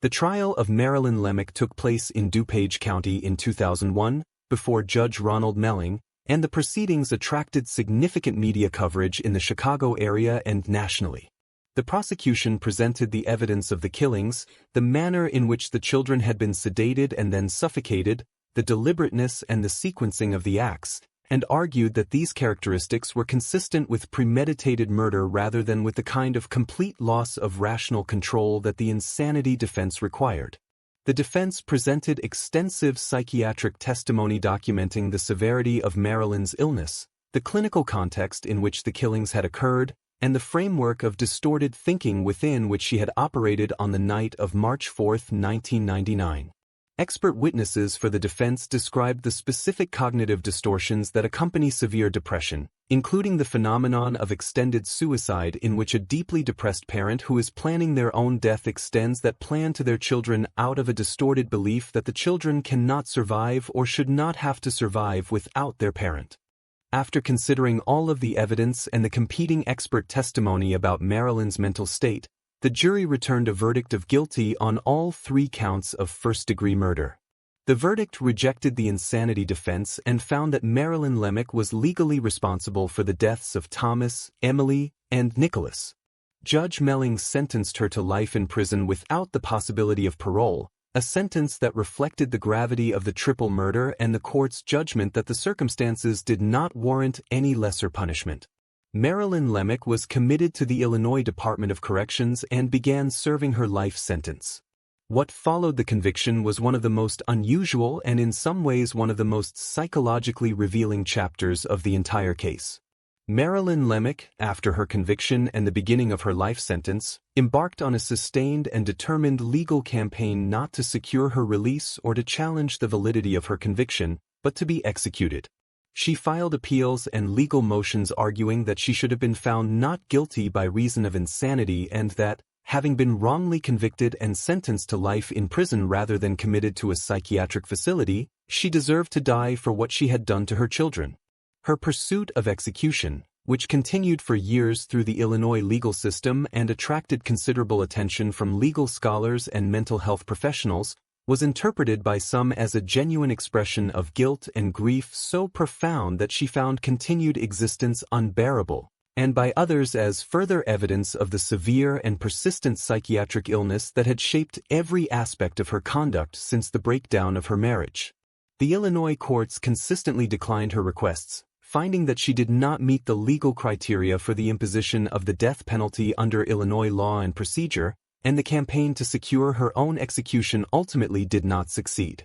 David Lemak, who had filed for divorce on the day that his 3 children were killed, survived to face a grief of almost incomprehensible dimensions. He had initiated a legal process designed to reorganize his family's life and had instead lost his entire family in the space of a single night, his 3 children dead and his wife a convicted murderer serving a life sentence. He has spoken publicly about Thomas, Emily, and Nicholas on a small number of occasions over the years, and his descriptions of his children, of who they were as individuals and what they meant to him, are among the most heartbreaking elements of a case that is heartbreaking from every angle from which it can be examined. He has rebuilt his life in the years since, as those who survive catastrophic loss must do if they are to continue living at all, but the loss of his children is something that those who know him describe as a presence in his life that has never diminished and that shapes everything that has followed. The case of Marilyn Lemak has been studied extensively in the forensic psychiatric literature as an example of a specific and clinically documented phenomenon, the killing of children by a deeply depressed parent who is facing the dissolution of the family unit and who has reached a state of psychological distress so severe that rational judgment has been fundamentally compromised. The case raises questions that the legal system, with its binary framework of guilty and not guilty, sane and insane, is not always well equipped to answer, questions about the degree to which severe mental illness should affect criminal responsibility, about the adequacy of mental health treatment for individuals in the kind of crisis Marilyn Lemak was experiencing in the weeks before March 4, 1999, and about the warning signs that might have been recognized and acted upon by those who were in contact with her during that period. These are questions that have not been definitively answered by the Lemak case or by any of the cases that have preceded or followed it, and they remain among the most difficult and important questions at the intersection of mental health, family law, and criminal justice. Thomas David Lemak was 8 years old. Emily Ann Lemak was 6 years old. Nicholas Ryan Lemak was 4 years old. They were children of a prosperous Naperville neighborhood, children who went to school and played and grew and who had the full length of their lives ahead of them on the night of March 4, 1999, when their father filed for divorce and their mother made a decision that ended those lives before they had barely begun. They are buried together, and the memory of who they were and what was done to them on that night in March is carried forward by their father and by all those who knew them, a memory defined not by the manner of their deaths but by the reality of their lives, brief and bright and full of the ordinary extraordinary promise that belongs to every child who has ever existed in the world. Number 10, Amy Archer-Gilligan, the Connecticut nursing home operator who poisoned her residents for profit and whose crimes were so shocking they inspired one of the most beloved comedies in American theatrical history. Amy Duggan was born in 1868 in Milton, Connecticut, into a New England world that was in many ways still shaped by the Puritan values and the community-centered social structures that had characterized the region since the 17th century, a world in which respectability, church attendance, and the outward performance of virtue were not merely social niceties but the fundamental currency of a person's standing in their community. She grew up in circumstances that were modest but stable, the daughter of a family whose position in the community was defined by the ordinary measures of rural New England life, hard work, religious observance, and the maintenance of a reputation for decency and reliability that was the foundation of everything else a person could hope to achieve. From her earliest years, Amy was by all accounts a personable and socially adept young woman, possessed of the kind of warmth and apparent sincerity that made people feel at ease in her presence and that would, decades later, make her one of the most successful and trusted operators of a residential care facility in Windsor, Connecticut, even as she was committing crimes against the very residents she was supposed to be protecting. Amy Duggan married James Archer in 1897, and the couple settled in Windsor, Connecticut, where they eventually established a residential care home for elderly and infirm individuals that would become the center of both their livelihood and, in time, the center of one of the most remarkable criminal investigations in Connecticut history. The home, which operated under various names but became most commonly known as Archer Home for Elderly and Indigent Persons, opened in approximately 1907 and quickly established a reputation in the Windsor community as a well-run and compassionate institution where families could place elderly relatives with confidence that they would be well cared for. Amy Archer was the public face and the operational heart of the institution, and her manner with residents, their families, and the broader community was consistently described as warm, attentive, and genuinely caring. She was a church-going woman of apparent moral seriousness who presented herself and her institution as a Christian response to the needs of the community's most vulnerable members, and the community, for many years, accepted that presentation at face value and trusted her accordingly. James Archer died in 1910, leaving Amy a widow with a business to run and a community standing to maintain. His death, while personally significant, did not disrupt the operations of the home or Amy's position within the community, and she continued to manage the institution with the same apparent competence and care that had characterized its early years. In 1913, Amy Archer married a second time, taking as her husband a man named Michael Gilligan, one of the paying residents of her own care home, a union that raised some eyebrows in the Windsor community but that did not initially provoke the kind of serious scrutiny that might have led to earlier investigation of what was actually occurring within the walls of the Archer home. Michael Gilligan died just 3 months after the marriage,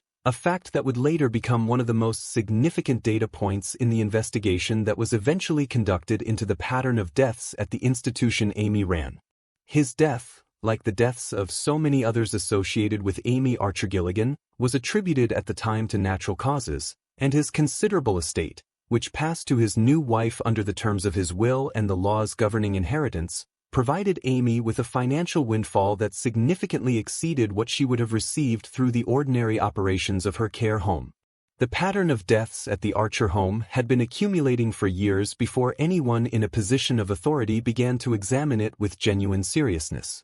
Residential care homes for the elderly in the early 20th century were places where death was a regular occurrence, and the deaths of residents in such facilities did not, in that era, attract the kind of routine scrutiny that they might attract today. Families placed their elderly relatives in care homes with the understanding that those relatives were already in declining health, and when those relatives died, the natural tendency was to attribute their deaths to the ordinary processes of aging and illness rather than to anything more sinister. This cultural and institutional context created an environment in which a person of sufficiently patient and methodical disposition could exploit the regularity of death in a care setting as cover for deliberate killing, confident that each individual death would be accepted as unremarkable even if the aggregate pattern, viewed from a sufficient distance, was anything but unremarkable. Amy Archer-Gilligan's arrangement with the residents of her home was structured in a way that created a direct financial incentive for her to hasten their deaths,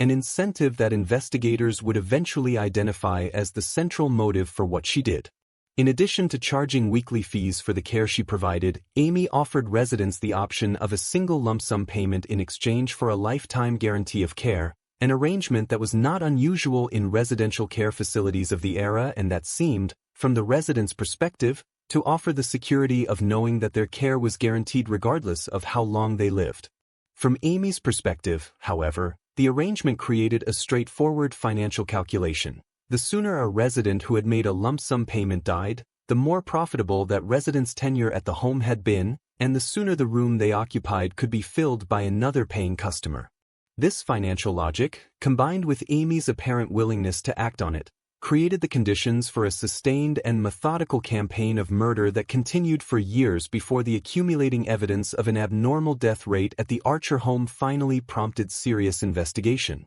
The investigation into the Archer home was initiated in significant part through the efforts of local journalism, specifically through the reporting of a Hartford Courant newspaper reporter named Clifton Sherman who had been tracking the unusually high death rate at the facility and whose persistent attention to the numbers eventually translated into public pressure for a formal investigation. Sherman's reporting noted that the death rate at the Archer home was dramatically higher than one would expect even for a facility housing elderly and infirm residents, and that the pattern of deaths, when examined systematically, had characteristics that were difficult to explain through natural causes alone. His articles, published in the Hartford Courant in 1916, brought the situation to the attention of Connecticut state authorities and to the attention of the families of some of those who had died at the home, families who had accepted the deaths of their relatives as natural but who, when confronted with the broader pattern, began to ask questions that had not previously seemed necessary.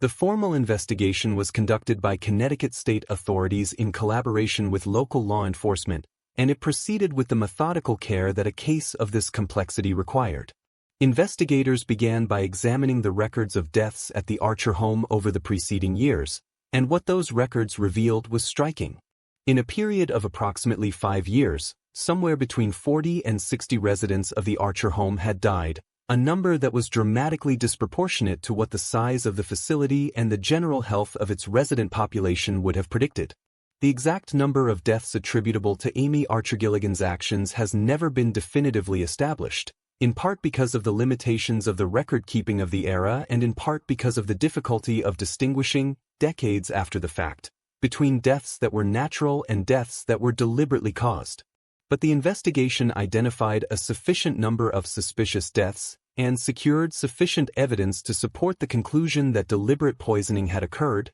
to move the case forward toward criminal prosecution. The key forensic development in the investigation was the exhumation of the bodies of several individuals who had died at the Archer home and the subsequent toxicological analysis of their remains. The bodies that were exhumed included that of Franklin Andrews, a relatively healthy man who had entered the Archer home in 1913 and who had died there later that year under circumstances that his family had never found entirely convincing. Andrews had been a man of some means who had made a lump sum payment arrangement with Amy Archer-Gilligan, and his death, coming relatively soon after the making of that arrangement, had left his family with a residual unease that the formal investigation now gave them the opportunity to address. When Andrews's body was exhumed and his remains subjected to toxicological analysis, Investigators found arsenic in quantities that were inconsistent with any natural process and that were consistent with deliberate administration of the poison over a period of time. Arsenic, in the early 20th century, was a poison of considerable accessibility, available in various commercial preparations including rat poison and certain insecticides, and its symptoms, which included gastrointestinal distress, weakness, and systemic decline, could be attributed to natural illness in an era before sophisticated toxicological analysis was routinely available. The finding of arsenic in the remains of Franklin Andrews was followed by the exhumation and analysis of additional bodies, and the results were consistent across multiple cases, revealing the presence of arsenic in remains that should not have contained it in detectable quantities if the deaths had been natural. The accumulation of toxicological findings, combined with the financial pattern that investigators had identified connecting Amy's lump sum payment arrangements to the deaths of the residents who had made them, and combined further with the death of her second husband Michael Gilligan just 3 months after their marriage and the subsequent transfer of his estate to Amy, built a case that Connecticut prosecutors determined was sufficient to support criminal charges. Amy Archer-Gilligan was arrested in May 1916 and charged initially with 5 counts of murder, later reduced to the charge on which the prosecution felt it had the strongest evidence, the murder of Franklin Andrews through the administration of arsenic. The arrest and the charges produced a sensation in Connecticut and attracted national media attention, in large part because the image of a respectable, church-going, middle-aged woman who operated a care home for the elderly as a cover for systematic poisoning was so dramatically at odds with every expectation and assumption about who commits such crimes and how they do it. Amy Archer-Gilligan was not the kind of person that the public associated with murder. She was the kind of person that families trusted with their most vulnerable relatives, and the revelation that this trust had been betrayed in the most extreme way possible was shocking to a degree that resonated far beyond the borders of Windsor, Connecticut. The trial of Amy Archer-Gilligan began in 1917 in Hartford, Connecticut, and it was a proceeding that attracted enormous public interest and that tested the legal system's capacity to address a crime of unusual sophistication and duration. The prosecution presented the toxicological evidence from the exhumed bodies, the financial records documenting the lump sum payment arrangements and the correlation between those arrangements and the deaths that followed them, and the testimony of witnesses who had observed Amy's conduct at the home and who could speak to the circumstances surrounding specific deaths. The defense challenged the reliability of the toxicological findings, arguing that arsenic could enter human remains through natural processes in the soil and that the presence of arsenic in the exhumed bodies was not necessarily evidence of deliberate poisoning. The defense also challenged the prosecution's characterization of the financial arrangements at the home, arguing that the lump sum payment system was a standard and entirely legitimate business practice that should not be used to imply criminal intent. The jury deliberated and returned a verdict of guilty of murder in the first degree for the death of Franklin Andrews. Amy Archer-Gilligan was sentenced to death, the mandatory sentence for first-degree murder conviction in Connecticut at that time. But the sentence was not carried out. An appeal was granted on procedural grounds, and the case was sent back for a new trial. In the new trial, Amy Archer-Gilligan entered a plea of guilty to murder in the second degree, an arrangement that allowed her to avoid the death penalty and that resulted in a sentence of life imprisonment. She was committed to the Connecticut State Prison at Wethersfield, where she served a portion of her sentence before her mental health deteriorated to a degree that resulted in her transfer to the Connecticut Hospital for the Insane in Middletown, Connecticut, where she spent the remainder of her life. Amy Archer-Gilligan died in 1962 at the age of approximately 92, having outlived many of her victims by decades and having spent the last years of her long life in a psychiatric institution, her mental state having declined progressively from the point of her imprisonment. The total number of people killed by Amy Archer-Gilligan has never been definitively established. The 5 individuals named in the original charges represented only those cases where investigators felt they had sufficient evidence to bring formal charges, and the broader pattern of deaths at the Archer home suggests that the actual number of victims may have been considerably higher, potentially extending to dozens of individuals over the years of the home's operation. The limitations of early 20th century record-keeping and toxicological analysis, combined with the passage of time and the decomposition of remains, made it impossible to establish with certainty the full extent of what had occurred at the Archer home, and the precise scope of Amy Archer-Gilligan's crimes remains, in that sense, permanently unknowable. The most culturally significant legacy of the Amy Archer-Gilligan case is one that she could not have anticipated and that transforms the grim facts of her crimes into something genuinely extraordinary in the history of American culture.